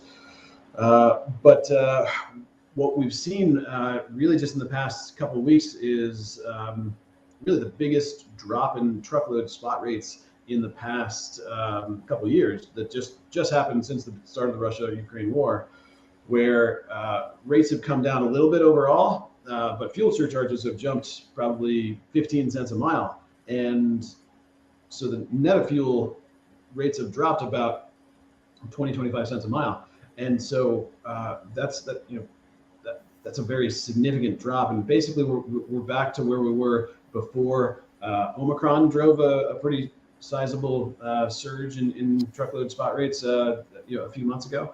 And so we're back where we were pre-Omicron right now. And so we've seen a little bit of relief from a truckload rate perspective, but we're still up very significantly versus where we were last year. And we think that'll continue for a little while. We do think that we'll eventually get a down cycle then. Mm-hmm. And the carriers, with the capacity, with their current capacity, and again, guys, we're not looking at another yellow freight opening up tomorrow, unfortunately. So the country's, consolidated. Carriers have consolidated. The industry has consolidated, and is that going to keep the price up there? I mean, that certainly is a factor to consider. I mean, the carriers will always have that fallback, the capacity, and that'll keep the prices stable and up there. And that's my particular point of view. What do you think? I think you're exactly right. One of the things we focus mostly on is how many trucks are being built on a monthly basis, and we collect that data from the manufacturers, and we model the Class 8 fleet. We don't know exactly, but how many trucks are on the highways, but we have a very good sense of given what's been built, and what we know has exited the market in certain ways, we can really have a good sense of that highway fleet capacity, and we think that's growing. It's not growing nearly as fast as anybody would want.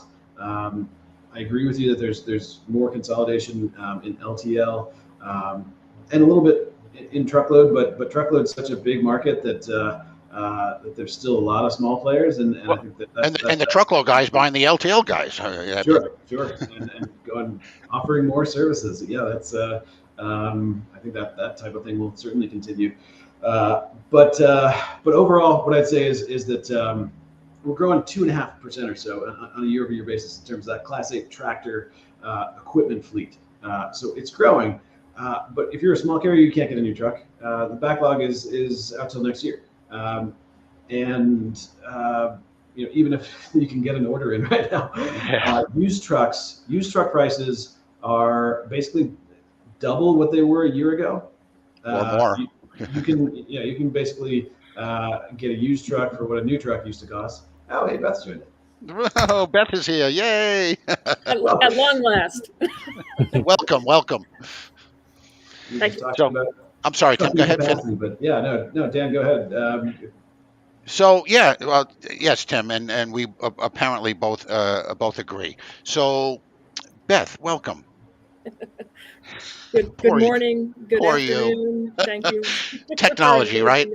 We'll be talking to the technology guy at the end here. We'll see what will happen there.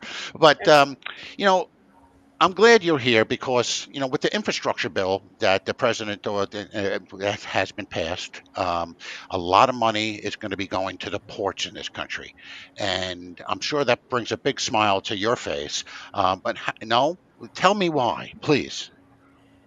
Well, again, my apologies for the technology issues. I was afraid that something like this was going to happen, so I had my admin test everything out earlier in the week, and here we are, 45 minutes into trying to get on. So it happened. No worries. My sincere apologies. So, look, I mean, we are happy to see that there is a recognition that there is an investment in port infrastructure being as something that's necessary. But when you look at all of the issues that the supply chain has had in the last 2 years, more investment in the port is not going to help the problem. So I look at, the Port of New York and New Jersey. We had an 18.5% increase in volume year over year, 2020 to 2021. And 2020 was still a record year in spite of us seeing a really significant drop off for several months right at the beginning of the pandemic. So that 18.5% increase that we saw at the port, we were able to handle that without the likes of, significant delays, ships at anchorage, for weeks at a time, and dozens or more of them. So we had the capacity in the marine terminals in order to handle that 18.5% cargo. We didn't do it without problems, and that's because the rest of the supply chain downstream from the port did not have 18.5% additional capacity to handle that volume. So unless and until there is time and money for everything downstream of the port to make the investment in capacity, and that's a combination of equipment, it's people, it's processes, it's warehouse space, the whole gamut. Until that happens, more investment in the ports, while necessary, isn't going to singularly address all of the supply chain problems. Wow. That's something that people just don't think about it. No, you didn't disappoint me. I was sort of expecting that answer, to be quite honest with you. Just knowing from the downstream side of things, what we have and what's available. Being an intermediary, I see that every day. I mean, take Ibrahim's profession in the warehousing.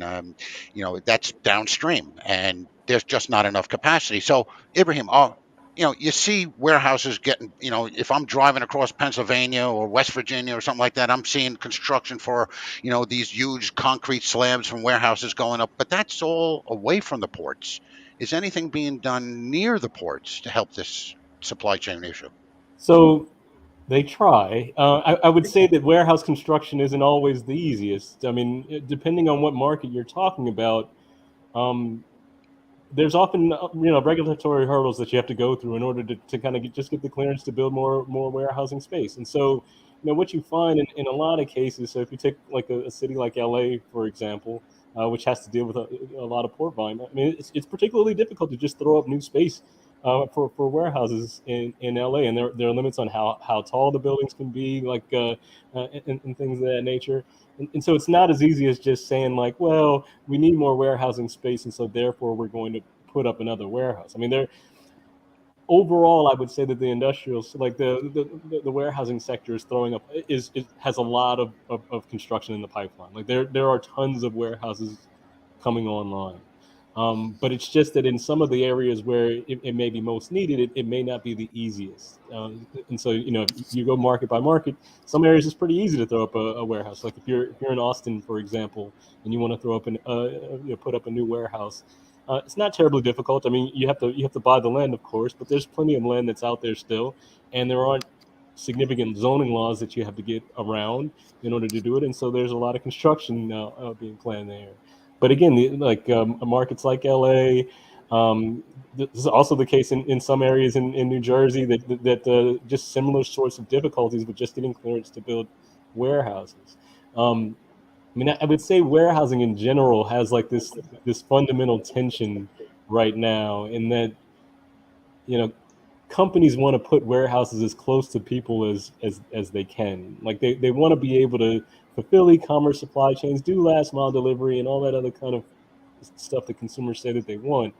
But the flip side is that people don't want warehouses near where it is that they live, right? And so, it's like the consumer that wants the Amazon package within a day, but also doesn't want to have to deal with the trucks and the noise pollution and all that other kind of stuff that comes along with having warehouses that are there. And so sometimes you'll just get municipal pushback for a warehousing project. Like it may clear for zoning, and it may be a project that's scheduled to go under development, and then the local people will just say like, I don't want a warehouse here.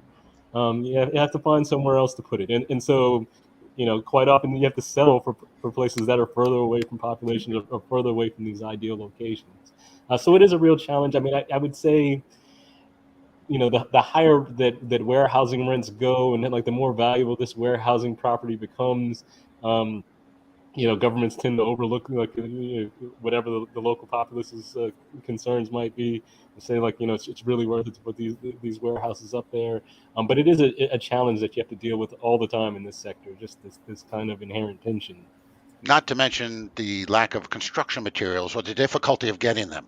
I mean, workers. I mean, sort of underlying all of this stuff in all of our sectors, right? Is this 800-pound gorilla that's in the room, which is it's hard to find workers for all sectors. It's tough to find drivers. It's tough to find people to work at the ports. It's also tough to find people to build warehouses and work in them. Mm-hmm. And so there's the big bottleneck, which is just that it's hard to get people into these kind of professions.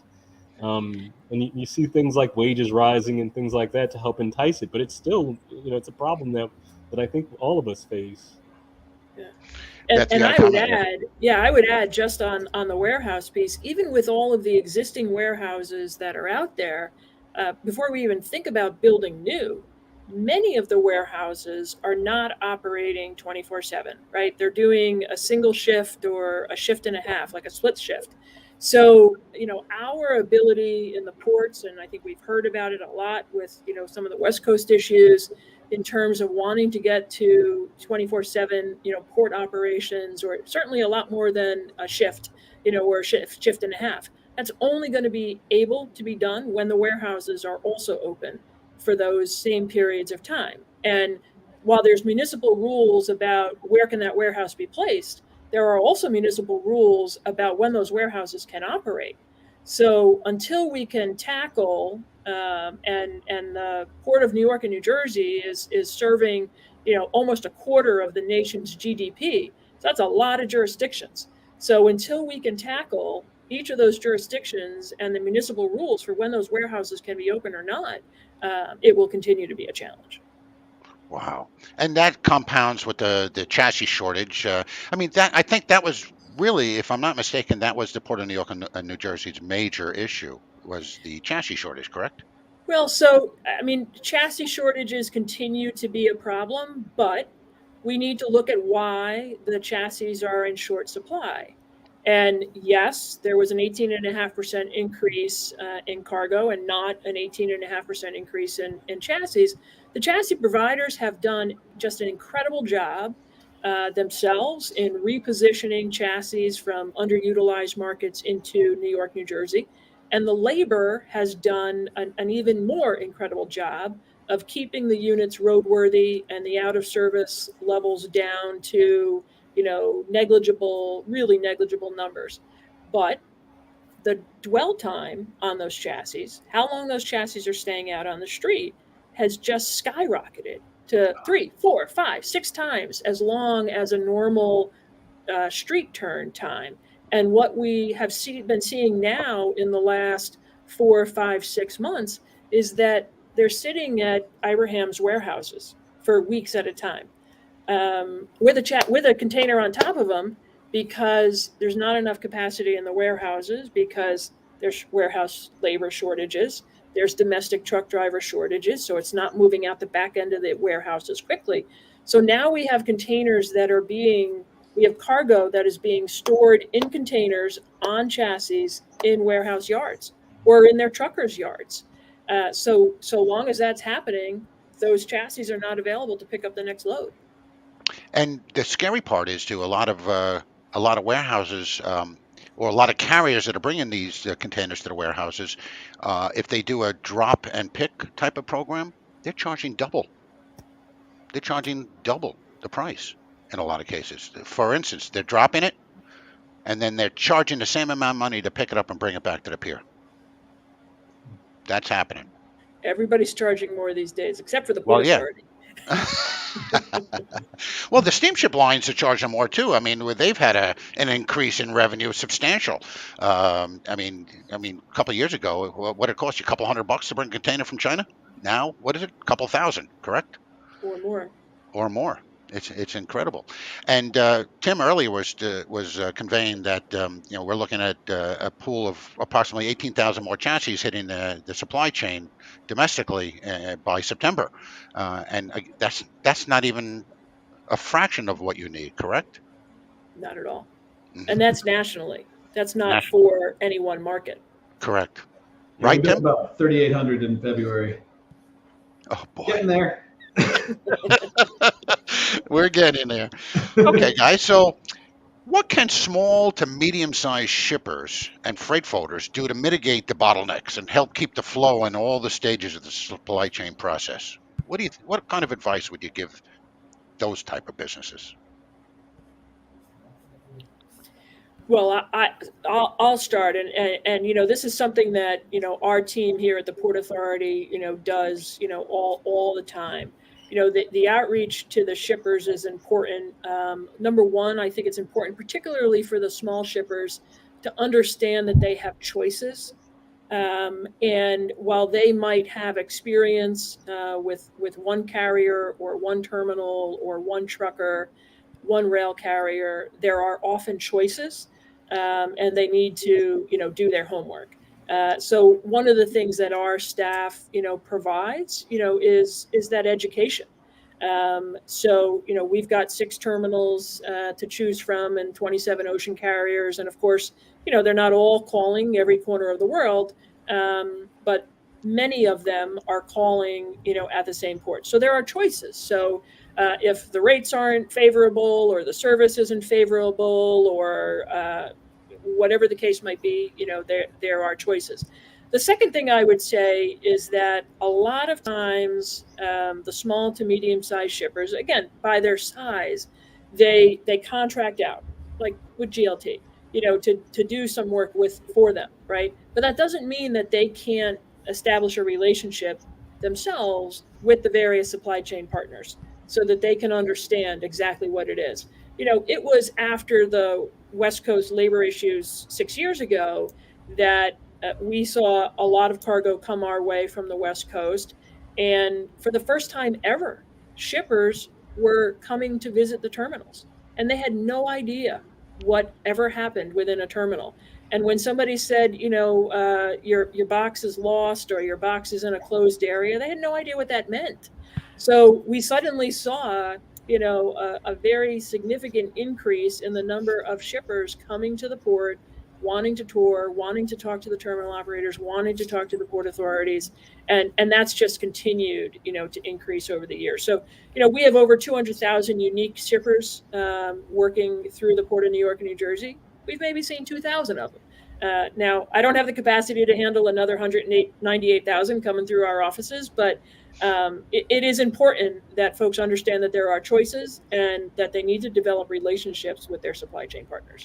It's funny that you say that, because when I was at NEMF in the port there, we used to sponsor trips for our customers into the port so they can, we give them lunch and we bring them into the port, and your team would show them around, and it was great. It was really an excellent educational experience, and it was well worth it. So any comments from you guys on that? The small to medium-sized shipper, what do you think? What kind of feedback can you give them? So on the warehousing side, I mean, I guess I'd start by saying in the near term, I don't know that there's a whole lot that can be done to really alleviate bottlenecks that we're currently facing. It's not like buildings can be constructed overnight, and the kind of legislative things that restrain some of the activity at warehouses also aren't anything that can change overnight. I mean, you hear stories about shippers that are getting a bit more creative in how they utilize space. So like repurposing old retail locations, like taking an old shopping mall and turning that into a warehouse temporarily. There's certainly some of that. I don't think that that's necessarily enough to really move the needle in any direction in a significant way. I will say, like, over the longer term, I think there's some things to kind of keep in mind. The real short answer is that we just need more warehousing space and better and more efficient use of warehousing space. And again, there are record amounts of new construction underway. So I think, like, over the next several quarters, you'll start to see a lot more warehousing space available. The other thing is I think you'll start to see shippers making plans to hold more inventory closer to these population centers. Now, I don't necessarily think that this is a brand new idea. That the companies have been trying to get closer to population centers to do last mile delivery for a while. But most of the time, those are like smaller kinds of facilities. So like, buildings that are less than 75,000 square feet or so. What we've started to see is just like increased interest in building bigger warehouses that are close to population centers. So things that over 1 million square feet or 500,000 square feet of warehousing space that are right outside of areas like Atlanta, like New York, just trying to build these big distribution centers to hold more inventory that's closer to there. So this, in essence, it's a way of holding more inventory to insulate yourself against these kind of supply chain shocks that might disrupt operations, that are currently disrupting operations. I think as you go forward, you'll start to see quite a bit more of that, just like bigger buildings that are being built around these population centers. And as it relates to smaller shippers in particular, like I think I would echo what I said earlier, that in many cases there's a need for a smaller shipper to partner with a larger 3PL company to help manage this kind of thing for them. I mean, they may not be large enough to really, have a 1 million square foot building dedicated to what it is that they're trying to do. And so in those kind of cases, it makes an awful lot of sense to outsource that kind of thing to a trusted partner. Mm-hmm. Thank you. Tim, comment? Yeah, no, I was a little hesitant because I most of our clients are more larger shippers, and I think that's great tactical advice. But from a bigger picture perspective, I think I can offer some, I guess maybe good news and bad news for sort of all shippers. The good news, I would say, is that driver availability is starting to improve, and I think that's related to higher driver pay, Omicron. Just economically, we think labor force participation is pro-cyclical. So as the cycle goes on, it improves, and we're starting to see some of that. And certainly with the lower pandemic risks, I think that's a big component of it. So we're seeing, we do a survey with 50 or 60 large truckload and LTL fleets each month, and we calculate a truck driver availability index. It hit the floor, just about a little over a year ago when the latest batch of stimulus checks went out, and that low on a diffusion index, where neutral is about 50, was, I think the low was about 16, and so we've had a really significant constraint on the driver side, of course, as everyone's probably well aware. But the latest tick on that monthly survey got up to 44 in the last month, and so we've seen, while it's still not good, things aren't still. We are seeing some growth in the BLS data from a truck driver employment perspective, and we are seeing some considerably improving trends, which we do think are related to sort of that reduced risk around the pandemic, and just the really strong driver pay rates that are out there today at the current trucking rates. And so we think that would be the good news, that the capacity is sort of on the way. The bad news is that truck production is still at pretty high risk. And as I said before you got on, Beth, we are growing the truck fleet, and we're starting to grow the chassis fleet, but just a little bit, and the trailer fleet too. It's all very low single digit, like 2-3% kind of numbers. And actually, the chassis fleet is barely growing at all just yet, but it's starting to. But obviously, there's demand for much more equipment, and the manufacturers are really trying. But this neon shortage is potentially a real big risk for the semiconductor sector. Of course, there's lots and lots of chips that go into every heavy-duty truck, and apparently roughly half of the world's neon supply comes out of Ukraine, and there's two main places, Mariupol and Odessa. The former is now rubble, and so that's, and the latter is potentially going to be invaded soon. After Russia annexed Crimea in 2014, there was some diversification of the supply chain, both in the U.S. and in Asia, but there's still a pretty big concentration in Ukraine, which we think is a pretty big risk over the next 6 months for the supply chain to manage. And I can't say I have wonderful insights. I do know there's capacity. These neon gases are critical for lithography, for semiconductor making, and it's produced from steel making processes. So it's not something that can't be done elsewhere, but there's certainly a fair amount of investment that has to take place to get some new capacity into construction. So there certainly is risk that the chip shortage worsens again before it gets better. That's a scary thing. So yeah, unfortunately, and it's a good segue actually.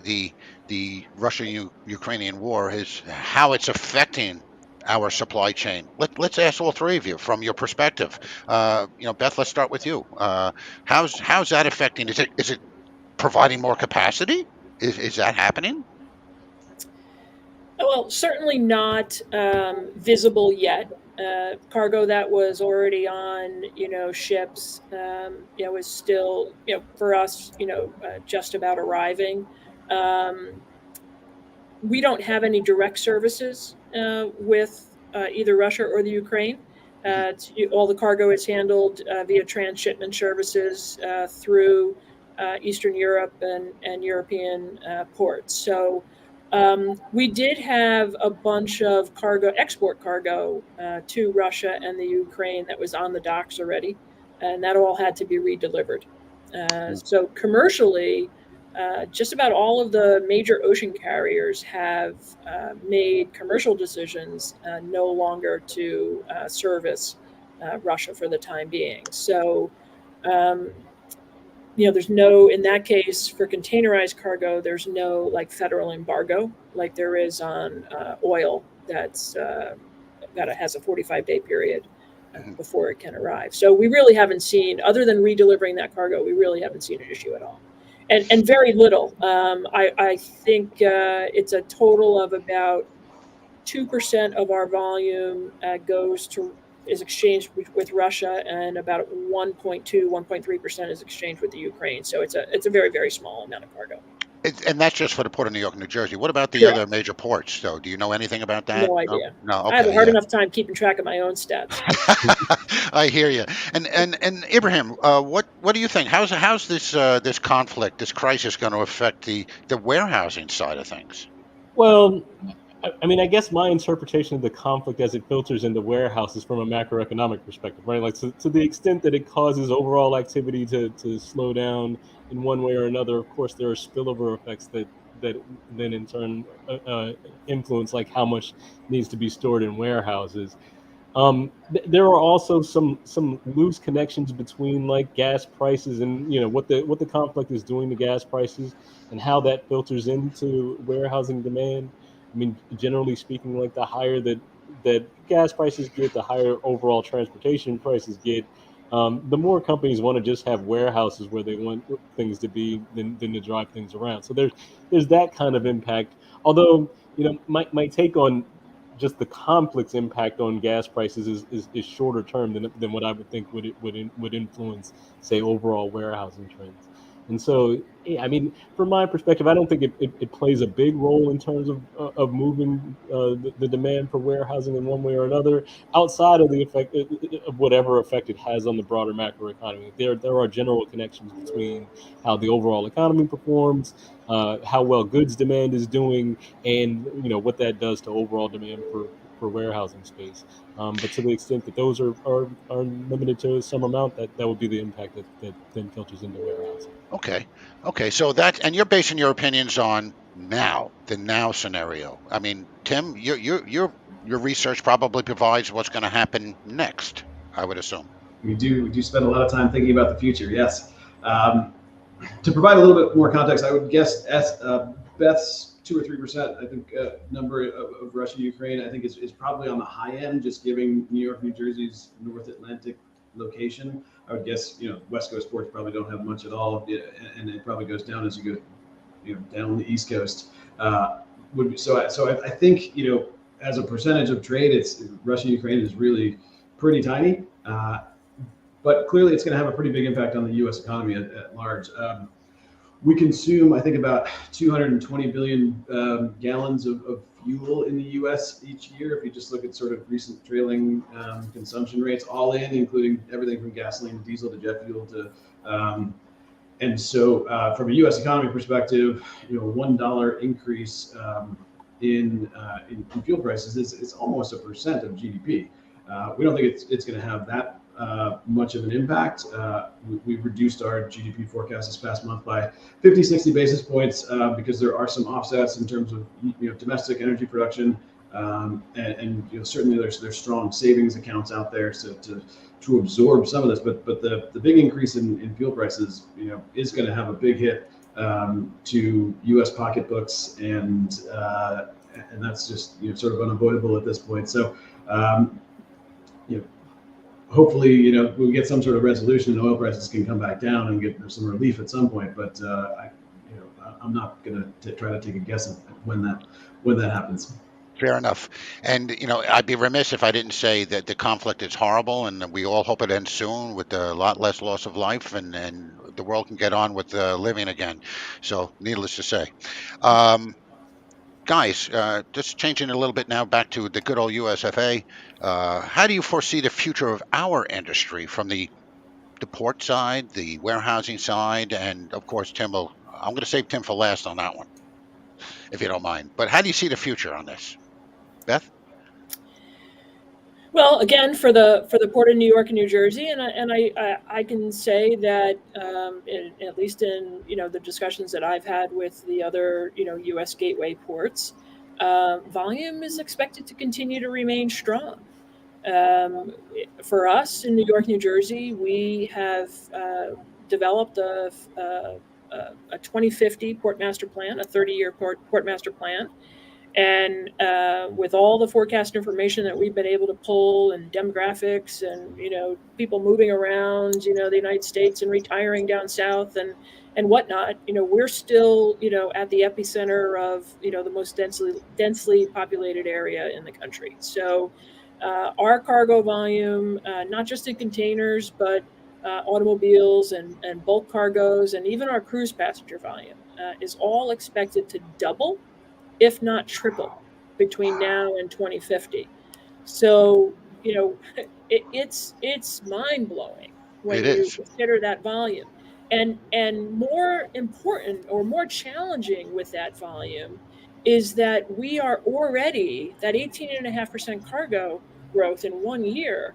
That put us 6 years ahead of schedule, right? So we're already in 2021, we handled the volume that we did not forecast handling until 2026, 2027.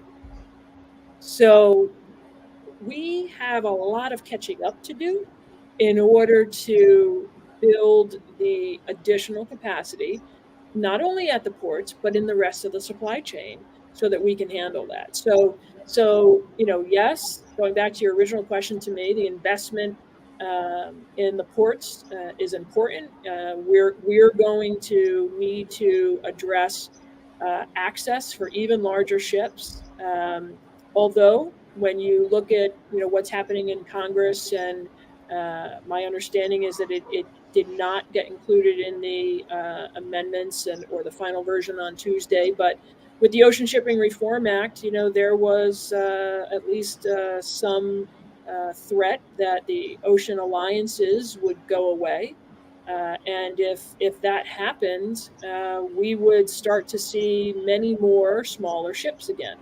And therefore, we wouldn't need the investment, in even additional channel infrastructure. So what happens geopolitically, what happens, nationally with policy decisions like folks are talking about in Washington, all will have, an effect for trade in the United States, right? We're onshoring. The administration is looking, more and more towards Buy America, Buy American.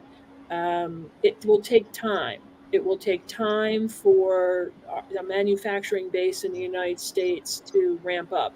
I can't begin to predict, when that will happen. But when that happens, there will be an impact on imported cargo into the United States. But maybe Tim has a better crystal ball than I do for when that's going to happen. But before we dive into Tim on that, though, I wanted to ask you a quick question. Do you see more on the import side or the export side, or what are you seeing right now? We're much more of an import port. That's what I So thought. we're about 65% import to export.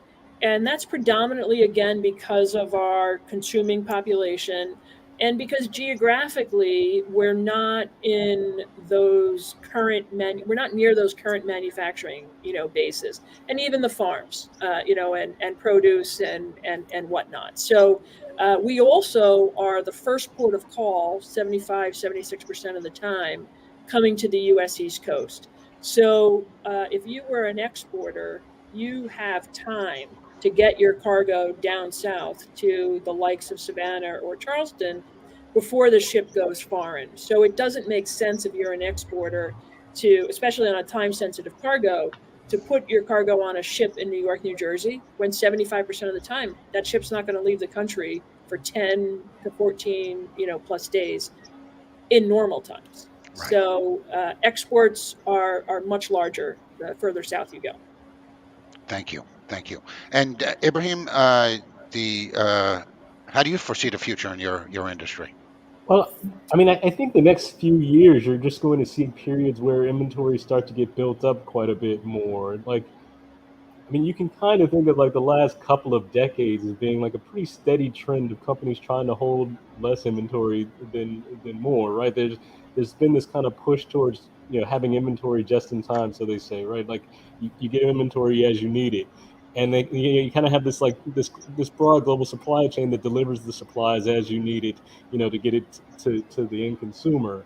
But I mean, I think the shock of the pandemic, and even before the pandemic, the sort of the disruptions that came with the trade war with China, like these kind of back-to-back shocks, I think have made people realize that they need to be a bit more insulated in terms of how these shocks affect their ultimate business. And when I talk about inventory, I'm not talking about like at the ports. Again, the warehouses at the ports, I think, are very much full. But for retailers that are inland or for other stops along the way in the supply chain, a lot of times they just had to withdraw stuff from their inventories because they couldn't get stuff in from the ports. And so, inventory levels are very, very low for them right now. And I think as they start to build them back up, you'll actually start to see them begin to build even more than what they were holding before the pandemic to help insulate against these future kind of shocks. So that's one thing I think is likely to happen. The other thing I would say is that I just think that there's going to be a bit more supply chain diversification in terms of how companies source what it is that they need to source. And so this idea of like China being the world's manufacturer and just kind of everything flowing from China through LA in from the West Coast ports to the rest of the country, which is the model for a lot of companies, I think is going to become a bit more diverse. I know Beth mentioned earlier this idea of reshoring kind of at manufacturing activity, but probably be some of that. I think in the medium term, there's likely to be a lot more nearshoring of activity. So instead of sourcing from countries like China or other countries in Southeast Asia, probably see more production taking place in Mexico and things like that. So that has implications for where warehouses need to be located and how like port volume is going to flow from one area to the other. I think this is probably part of the reason why there's so much volume coming in the port of New Jersey right now. Is just companies are trying to diversify a little bit away from China. I mean, most of that China volume goes into the LA ports, and as you diversify away, then these East Coast ports, Savannah, New York, New Jersey, like these become more attractive kind of ports for destinations. So I think those kind of trends probably play out over the longer term. Like this is likely to be the trend over the next 5 to 10 years as companies just reevaluate how these supply chains work. That long, huh? Wow. You would think we would have learned our lesson 2 years ago when the supply chain, basically the bottom fell out and companies were scrambling for product or a piece of something to help them fix manufacture their particular commodity. And you would think that it's been 2 years now, 2 solid years. You would think that we'd have more of a reshoring infrastructure better suited to handle more inventory and actually more manufacturing. And we're really just in the same place we were 2 years ago. Well, that's right. I mean, a lot of the conversations that happened in the immediate aftermath of the trade dispute with China are still going on now. Like companies kind of began down this path then, and they really hadn't come to just a sort of a clean solution just yet. Like, it does take time for supply chains to reevaluate. Of course, it's not an right. overnight thing, and it's also costly. Like relocating production from one place to another is costly. There's a reason why people preferred to source manufacturing from China when they did. There were inherent advantages that to that kind of model. But I just think like this kind of back-to-back shock. At some point, these companies have to realize that the amount of business that they're losing by not having a properly functioning supply chain is more than enough to offset whatever cost it is to rearrange the supply chain to make sure that it works properly. Well said. Thank you. And I'm excited to hear what Tim has to say about. Because again, the future is based on the past and what happens in the past. So, Tim, Absolutely. What do you think? Well, this has been a difficult future to forecast, considering we haven't had a past like a pandemic, in 100 years. But I'd say I broadly agree with both Beth and Ibrahim from a long-term perspective. I do think there's a lot of growth for the industry when you think out the next few decades, and it really is both at the port side and the warehouse side. I do worry about the reshoring thing quite a bit to address that one. I think with that spike to from China to the U.S. to $15,000 per container or so. I think that's going to have an impact that we're just seeing on spot right now. But I do think that's going to have a considerable impact in that reshoring. Coming back to the U.S. freight market, we're seeing it in terms of the industrial side of the economy is doing really well. I've been covering the U.S. industrial sector for basically 20 years, and it's been sort of the sick man of the economy, and it's actually really strong right now. We're seeing really good growth from a construction standpoint, not just in the warehouses that we've spent a lot of time focusing on, but data centers, hospitals, multi-family kind of construction. There's lots of good sectors of growth. New manufacturing is popping up a bit. Those projects do take several years. A lot of times they can take 3-4 years from start to production. And so I think we will gain some momentum, and I think that's certainly a bright spot in the U.S. freight economy. Certainly the infrastructure stimulus is going to be helpful there, especially in the EV side of the world. We spend a bit of our time researching electric vehicles, and there's a lot of momentum even in the truck space, but mainly buses when you think about commercial vehicles. But there is momentum there that's an interesting spot of the economy.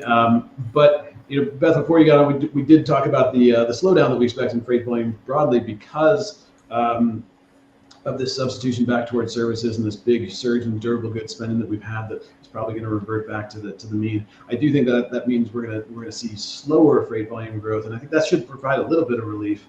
And at the same time, we're going to see capacity recover, and we are seeing again, the neon shortages related to the war aside, we are seeing pretty good progress both on labor capacity and equipment capacity, and so I do think we're in for a bit of rebalancing with certainly some big caveats, and some of the biggest conversations I'm having with shippers and carriers these days are around this neon thing and how big of a risk is this and what do we really think about the meaning of that. But that notwithstanding, and other nasty COVID variants notwithstanding, we do think we're heading for more of a balanced environment where things never stay in balance very long in this industry, but we do think we do see rebalancing trends in our data sets.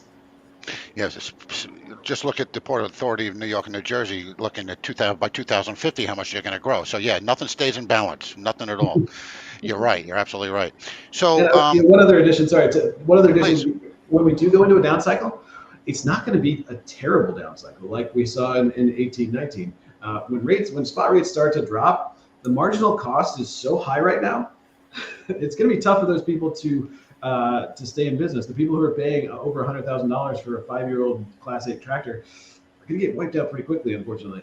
And that's sort of a bit of word of warning, but it's also supports a higher floor to rates this next cycle, which is a good thing for the industry. Well, overall, it sounds like good news.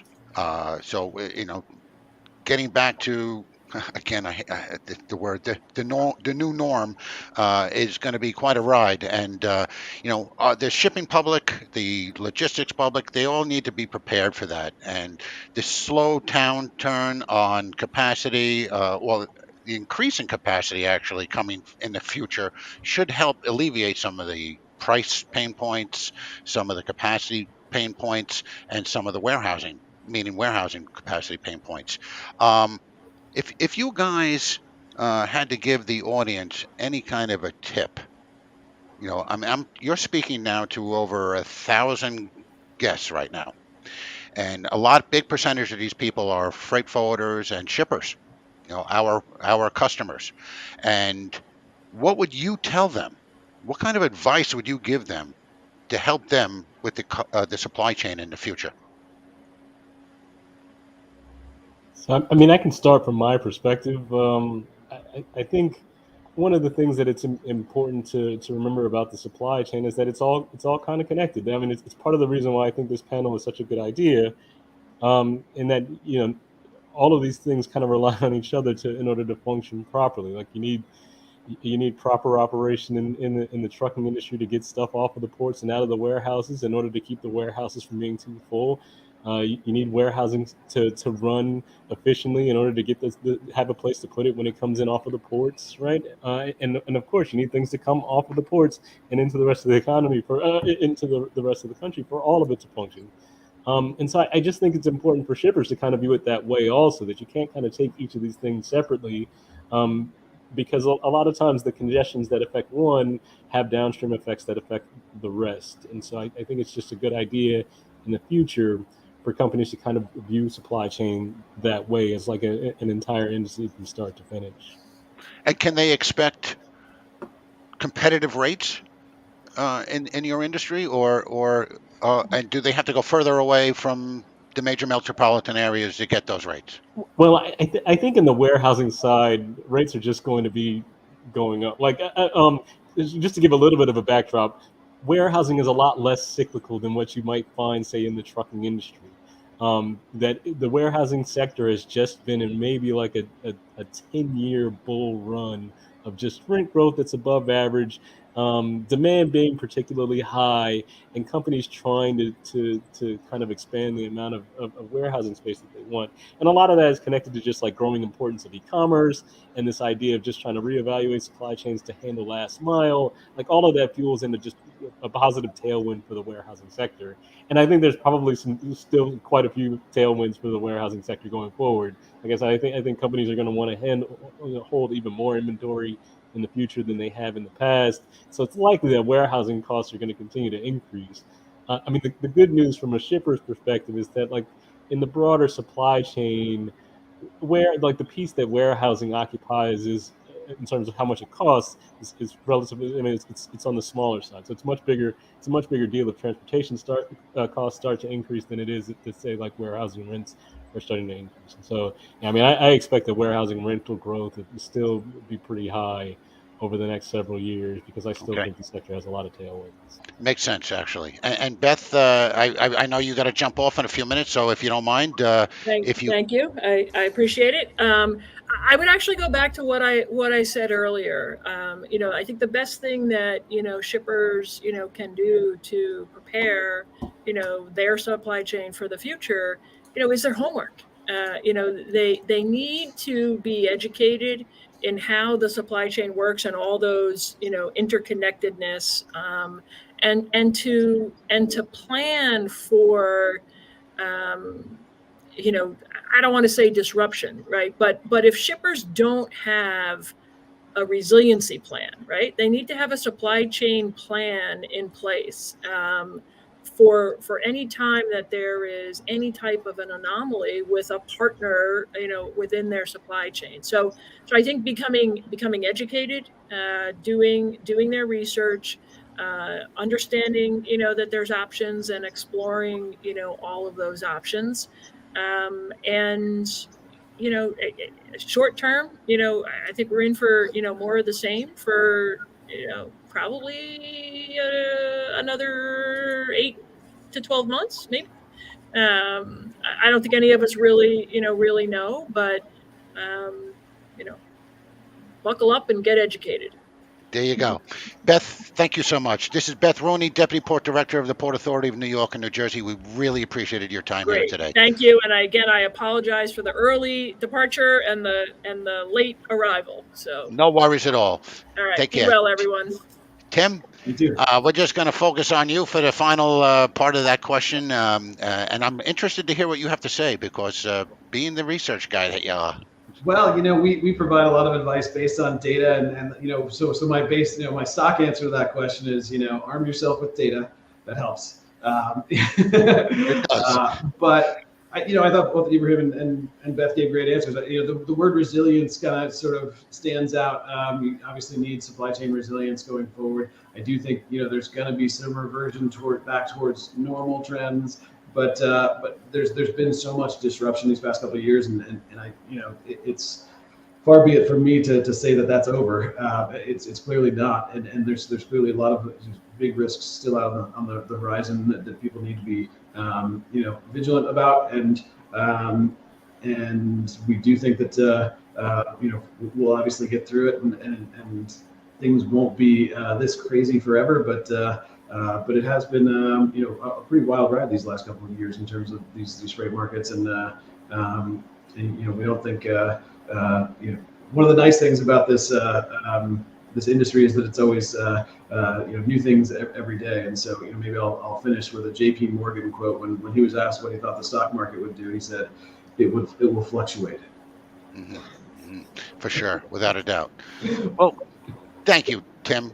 Tim Denoyer, Vice President and Senior Analyst at ACT Research Company. We certainly appreciate your time today, Tim, and also Ibrahim Bayan, former Senior Economist at UPS, FreightWaves, and Industrial Economist currently at CBRE. Guys, really, thank you so much for your time today. You were very insightful, very informative. We appreciate your intelligence and your thoughtfulness. Thank you. Thanks for having me, Dan. Thanks for having me. Okay, guys. So, ladies and gentlemen, we're going to just say thank you very much for participating today. We do have one more guest, and I want you to stay around for this guy because I tell you what, technology is key for the future, as it has been in the past, the recent past, and we've all seen that. So our next wonderful person who I happen to know. His name is Walter Mitchell. He's the Chief Executive Officer at TIE Software. And of course, when you're talking about software and technology, we're talking to the right guy. So a warm welcome to you, Walter. How are you today? I'm doing great. Thank you, Dan. Appreciate you guys having me on today. Excellent, excellent. Welcome. So, I mean, I'm sure you've been listening to the last couple of people that we've had on, and they're quite impressive. They're very thoughtful, very knowledgeable. And if you notice that the underlying theme, and everybody broached on it a little bit, was technology, and what it means to us in our current economy and situation that we're in, and where we're going with it, and the whole 9 yards. So, in the past 24 months, Walt, the industry has been reshaped, basically. How did technology's role in this reshaping apply to the supply chain? Yeah, that's a great question, Dan, and you're right. And it's not just the last 24 months, but that's something we see with technology that does change very quickly. We've just seen a little bit more of an acceleration in the last 24 months because of all the crazy things that have been happening in the world, right? So what we've seen in the last couple of years is the capacity's been tough. The supply chain's been pretty disrupted. And so some of the tools that help us with capacity have really taken a front seat to the technology space. And what I mean by that is tools that help us find where are there available trucks, and not just our standard posting to load boards. We're able to now look a little beyond that. And before the pandemic, and a couple of years ago, these tools were emerging, and we'd seen some of them around the space, but they weren't very heavily used as they are today. And now today we see, especially for the full truckload space, we see these tools that help find capacity and help keep track of that capacity really becoming a first-class piece of our technology. That's quite interesting. And technology, I mean, especially on the intermediary side, that's what we're all about right now. I mean, nowadays, I mean, we want to be the ones to make it simple, quick, easy, and to that end, your company is a front runner in that particular field, and you see this technology going to support the biggest pain points that customers in transportation and logistics industry follow for the last few years. How is that straining capacity or fixing the strained capacity market? How is it helping the bottlenecks and the labor shortage? How does technology tie into all that? Yeah, it's about bringing tools together, right? And so having good tools and having the visibility into your supply chain, and we heard Tim mention it on the last call, it's about knowing data and leveraging the information around you. We know, as he mentioned, it's going to fluctuate, right? These things are going to change over time.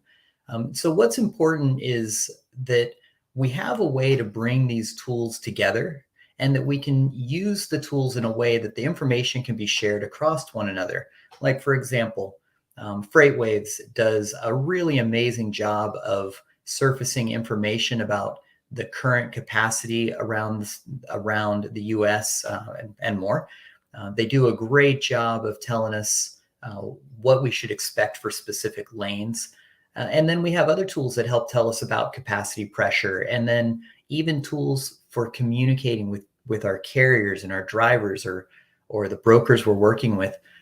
We have all of these different tools and capabilities, but the thing that's important and that will help us the most is to bring all these things together, right? And that's really kind of the main point that we really focus on. Is it's not just about having the tools and having the data. It's about bringing these things together so you have the data and the information you need when you're making business decisions, when you're working through specific supply chain challenges, to be able to see that information, like bringing FreightWaves back in, for example, the FreightWaves sonar data, knowing what the FreightWaves sonar data is telling you when you're looking for that truck.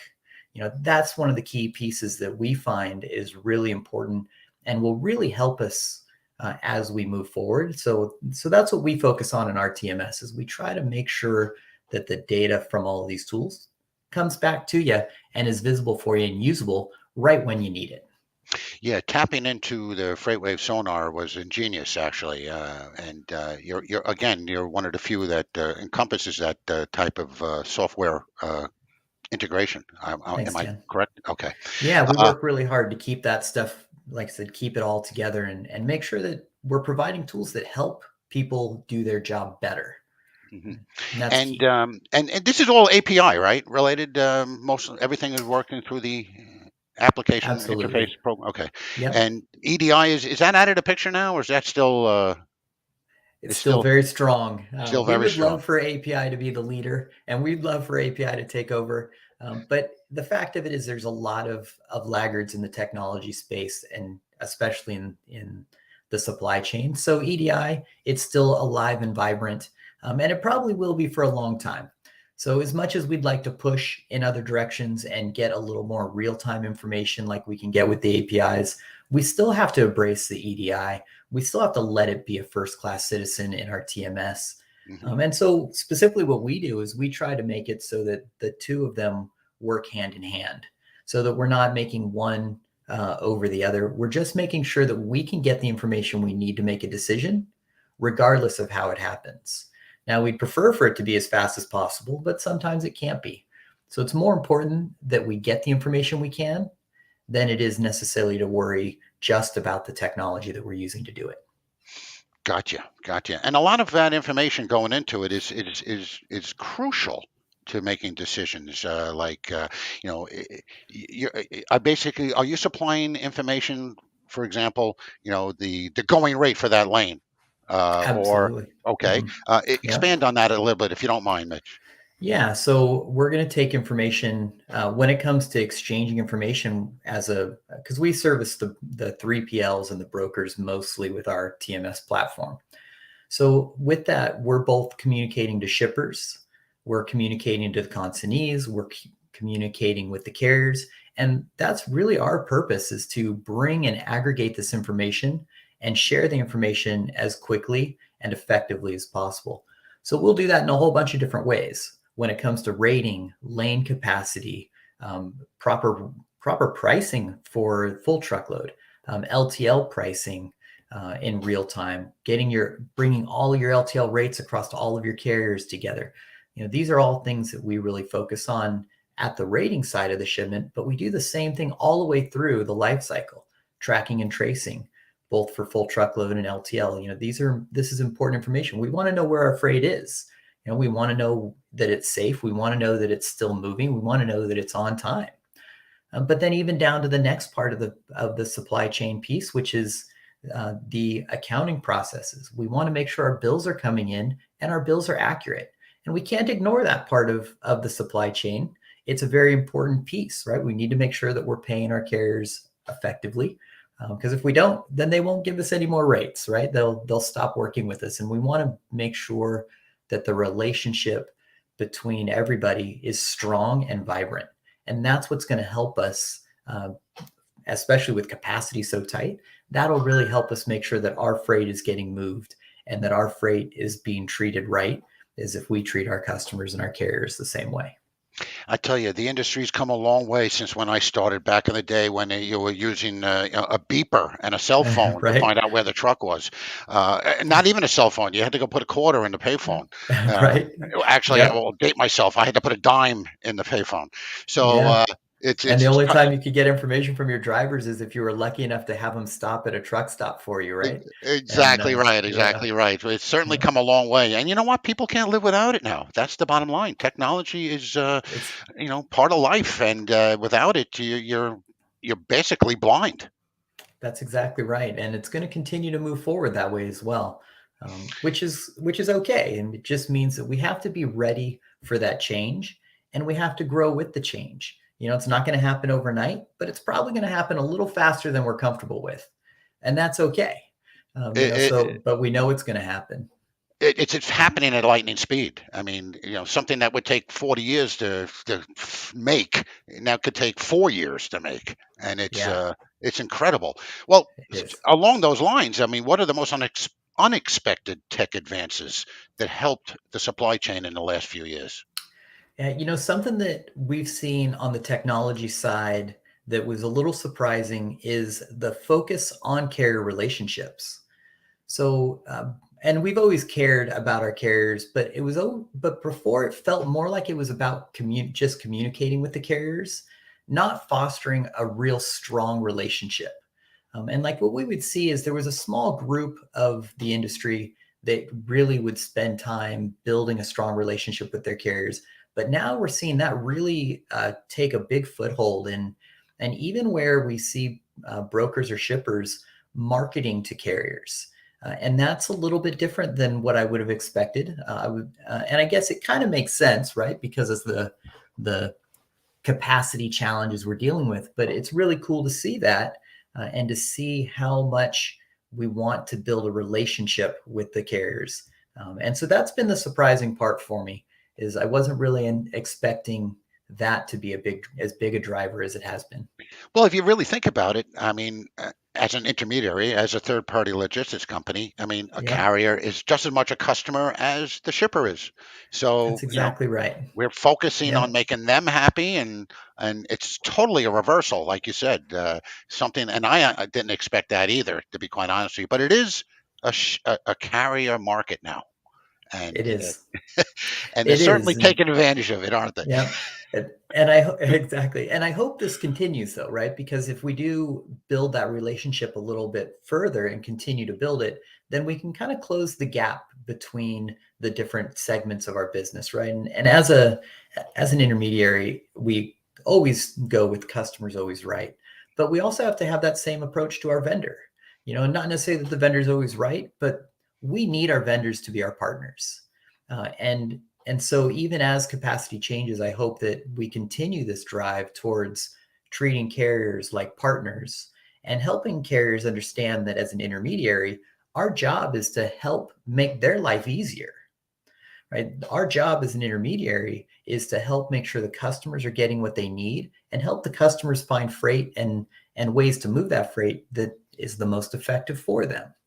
But the carriers are a critical piece of that. They're a partner with the intermediaries. And I hope that as we move forward, we continue to develop that part of the business and continue to develop carriers as partners. Just like for us as a software company, we want to be partners with the companies we work with. We want to be the technology division for them. We want to make sure that we're providing cutting edge technology and we're being thoughtful about how we're implementing technology so that you guys can focus on freight, work on the area of the business you're great at and let us support you on the technology side. Same thing applies with the carriers. I hear you. But it's sort of restricted to the large carriers with all the money, and they have the API, they have the technology, they have the infrastructure for that. But then you get to the small companies that could really probably be more competitive that do not have that structure or that technology. And it's hard for the intermediary to keep them in the fold and keep them as that trusted vendor, because it's easy technology is easy. You put in the parameters, it gives you the information, and it's all clicks and click and clack. But making that phone call and doing the email and waiting for the response, how do you foresee companies of that size getting on board with the program? Really? Yeah. So when it comes to the smaller carriers, this is where we see some really cool collaboration tools in place, like Parade.ai, for example. We partner with them. And have a really nice integration with them. And the team at Parade is doing a really great job of helping those smaller carriers build that type of relationship. So they'll allow you to make a connection to these smaller carriers and help facilitate that so that they are top of mind, right? So that you can use information from the past, like when have I worked with this guy before? What's their preferred area? What's the best kind of freight to send to this carrier?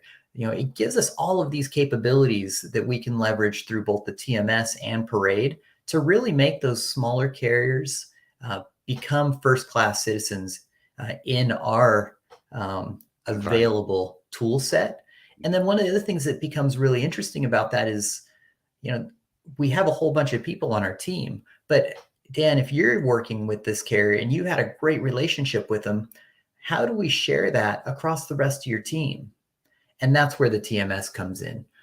So we'll help bring that information the experience that you've had, and share that amongst your team so that everybody knows, hey, this guy's top of the line. This guy communicates really well, and whatever it might be, so that we can share all that information and make sure that everybody's able to take advantage of the knowledge that you have in your head from the shipments and the experiences that you've built up.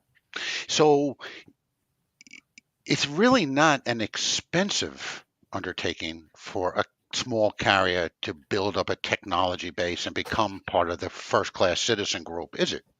No, not really. It can be very easy for them. They just have to take advantage of the tool sets that are out there. And I mean, it can be a little difficult. I don't want to undermine how much they have to do, but there are great opportunities for them as long as they're willing to work with some of the technologies available and take advantage of that. And it can really help make them more visible and help really take care of the marketing for them. Understood and agreed. And on the other side of the coin is the shipper side, that they're still stuck in the, for lack of a better word, the NMFC world, where nothing is dimensional pricing. You mean I have to go out on my dock and measure my pallet? I mean, that's right. A lot of that still happens, and trying to get well, let me ask you this: what kind of technology can small to medium-sized companies focus their efforts on to start transforming from analog to digital? Yeah. So when it comes to the shipper side, I think it's a little bit different than it is on the carrier side. Mm-hmm. But still, being the technology guy, I'm still going to go with the same technology direction here. But for the shippers, it's really about making sure that they have a partner that's embracing technology, or that they are working with technologies that are driving forward in the industry. So like I was mentioning, even at a smaller size, getting things like EDI and API connectivity so that you know accurately what's going on with your rating. Finding out, one of the things that's really big there is, when we talk about the NMFC world, is finding out about issues before they become a major problem, right? So for example, if our freight runs through a facility in Dallas and somebody reweighs it and we have an extra couple 100 pounds that we didn't anticipate, how long before we know about that? And using some technologies and having a partner that uses all the current technology in the industry, we can find out about that extra 200 pounds the same day that it's happening, rather than weeks later.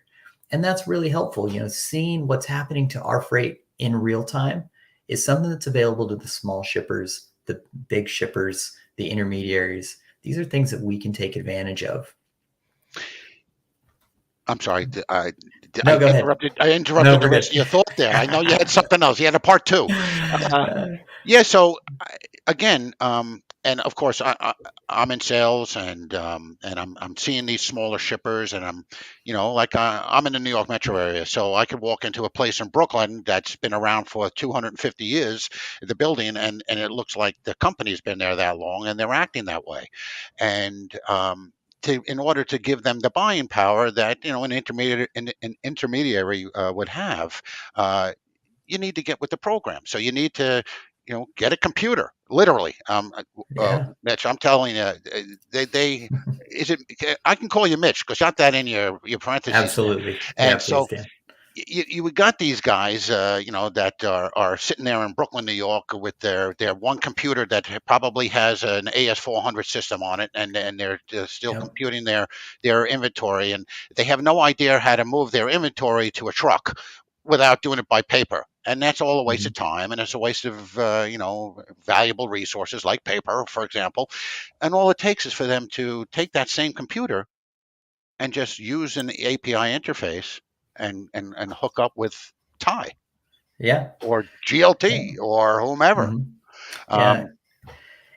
And so with that, one of the things that is happening today that is a little different is accessibility, right? Is kind of a big term, but teaching somebody or forcing somebody to use our system or another system, or the process to do that is sometimes can be a little bit of friction added to it. So one of the things that we think is important, and this again comes into the tying it all together and making sure that the tools are available where you need them, is email. I think everybody's pretty comfortable with email today. And so I think it's really important that we start working with our email as part of our TMS, as part of our freight experience, not as a separate tool. And I would use an analogy it's kind of like keeping your forklift out in the yard instead of in the warehouse. You need your forklifts where you're going to use them. And so the same thing applies to email. We have opportunities now where we can take email in from customers or shippers or carriers and process that and create shipments into the TMS and rate the shipments and reply to them using and taking advantage of some of the AI tools that are available. So for example, that guy that we're talking about who barely has his computer there, maybe all he's done is scanned in an order sheet and forwarded it to us via email, sent us an email. So we can take in our TMS, we can read that email, create a shipment out of it for you, and then let your team know, like, hey, here's a shipment that came in via email from one of our customers. They can review the shipment, make sure the pricing's accurate, and hit reply. And it can all be done in literally minutes. Whereas normally this process could take up to 30 to 40 minutes. We can cut that down to 3 or 4 minutes. So we can turn this into almost real time where we're getting rates back to customers and so much less work by our team. Artificial intelligence. It's changing the world. It one really little piece is. at a time. It really, really is. We enjoy, as you know, we enjoy the same process over here at GLT Logistics. That's right. So, Mitch, are we really close to seeing a true 100% digital broker? This is actually a question from the audience. Yeah, absolutely. We can for sure do that today. We can absolutely be paperless in today's world. It does require a little bit of diligence by the broker. It does require a little diligence by the shipper, but we can absolutely do that. And we can even get to the point now where not only are we digital, but we're single system digital, meaning that everything you have is running out of your TMS, and you don't really have to switch over to your email. You don't have to switch over to a load board. You don't have to go to other tools. You can do it all right from one place.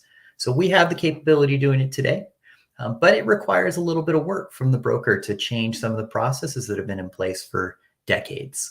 You know, and that can be a little difficult. So we recognize that as a technology provider, and we don't expect people to embrace everything and to discard all their past. Let's embrace the past a little bit as well. Kind of like what I was saying about EDI. It's okay to have some of these technologies that maybe we're not the most excited about, but it's okay to let those work in our system for a while and just know that we're going to move forward and know that we're going to try to progress and try to improve the way that we connect the technologies and leverage them throughout our business. So your vision then, Mitch, of the future, what is that? So I mean, you developed TIE. You're the man behind the scenes. You're the software. You're the brains. So you probably have a good idea what the future holds. What are you thinking? Well, I appreciate that, Dan. But I got a really strong team around me too, so I can't take all the credit for it. Okay. So in the future, for me, it's about bringing it all together. It's about, like, as I was talking about, with having a tool that allows you to do everything that you need to do in one place. We know as technology shapes and changes that we can't expect to have one platform that does everything, but what we can expect is the connectivity amongst different things that we work with. Like, for example, the load boards are a very important part of the freight process. The capacity tools are an important part. The rate analysis is an important part. But I think it's very important that all these things come together and help us evolve the technology so that it's about making our life easier and more effective. It's not about replacing what we do. It's about allowing us to do what we do better than we did it before. And to allow us to do what we do without as much friction. Kind of back to your point you were talking about before we used to have to go to and drop a quarter in. Well, it's a lot more convenient, obviously, to do it from our phone. And it's even more convenient to fire off a text message. Maybe not as personal, but it's easier, it's faster. And so that's what we're going to see moving forward, is that the TMSs and the supply chain will start to take advantage of technologies we see in other places. And that's what we're looking forward to. Yeah, it's going to be exciting. I'm sure from your point of view, that's really going to be exciting because the way things are going, I mean, your lifetime, you're going to see quite an advance in technology, and it's going to be pretty incredible. We sure will. It's going to be a fun road to be on, and we're excited about it, right? I love technology. Clearly have a passion about it. I've been doing it for a long time, and can't imagine doing anything else. I hear you.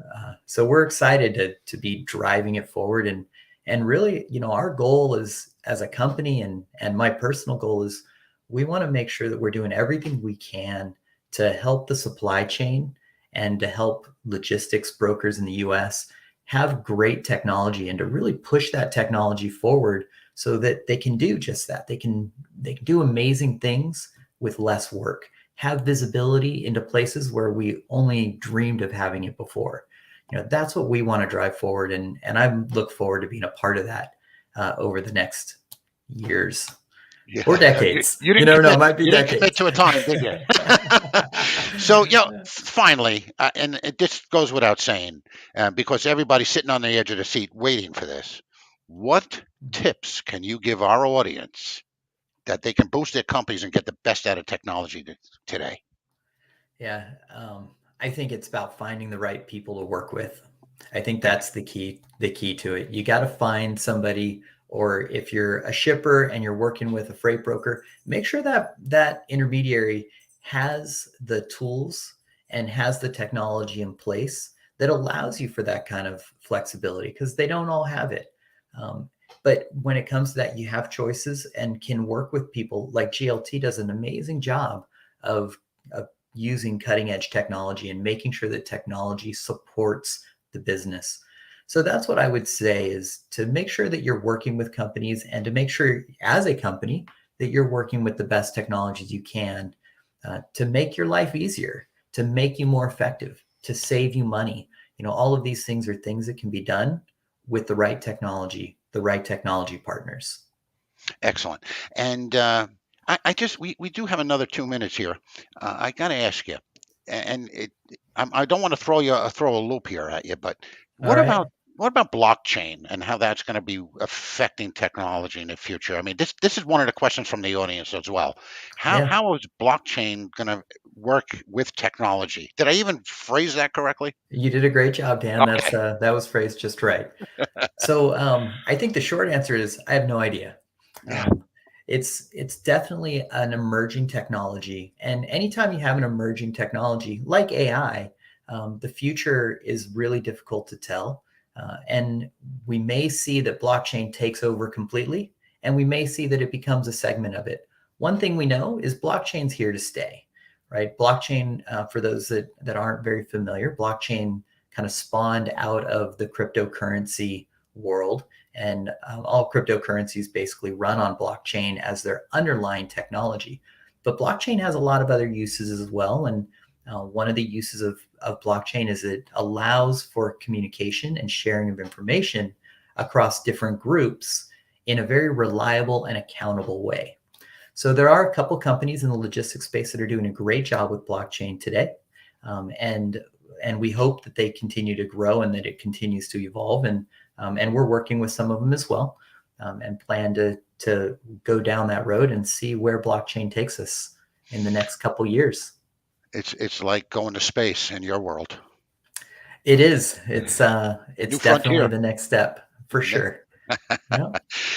Okay, well, Walter Mitch Mitchell, Chief Executive Officer at TIE Software. We really appreciate your time today. It's always enlightening and always a pleasure to have you on board, my friend. Thank you. Hey, well, thank you, Dan. I really appreciate you giving me the time to talk and appreciate everybody listening. Thanks again, Mitch. Okay, well, thank you everybody for joining us today, and thank you to all of our esteemed guests. We hope that you learned today, what you learned today actually will benefit you and your respective companies. A special thank you to our sponsors, HubTech, 6 River Systems, TIE, Hellman Worldwide, Revenova, and Transflow. On behalf of GLT Logistics, Alan, and yours truly, thank you for participating in Logistics Sessions 2022. See you guys next time. Thanks again, Mitch.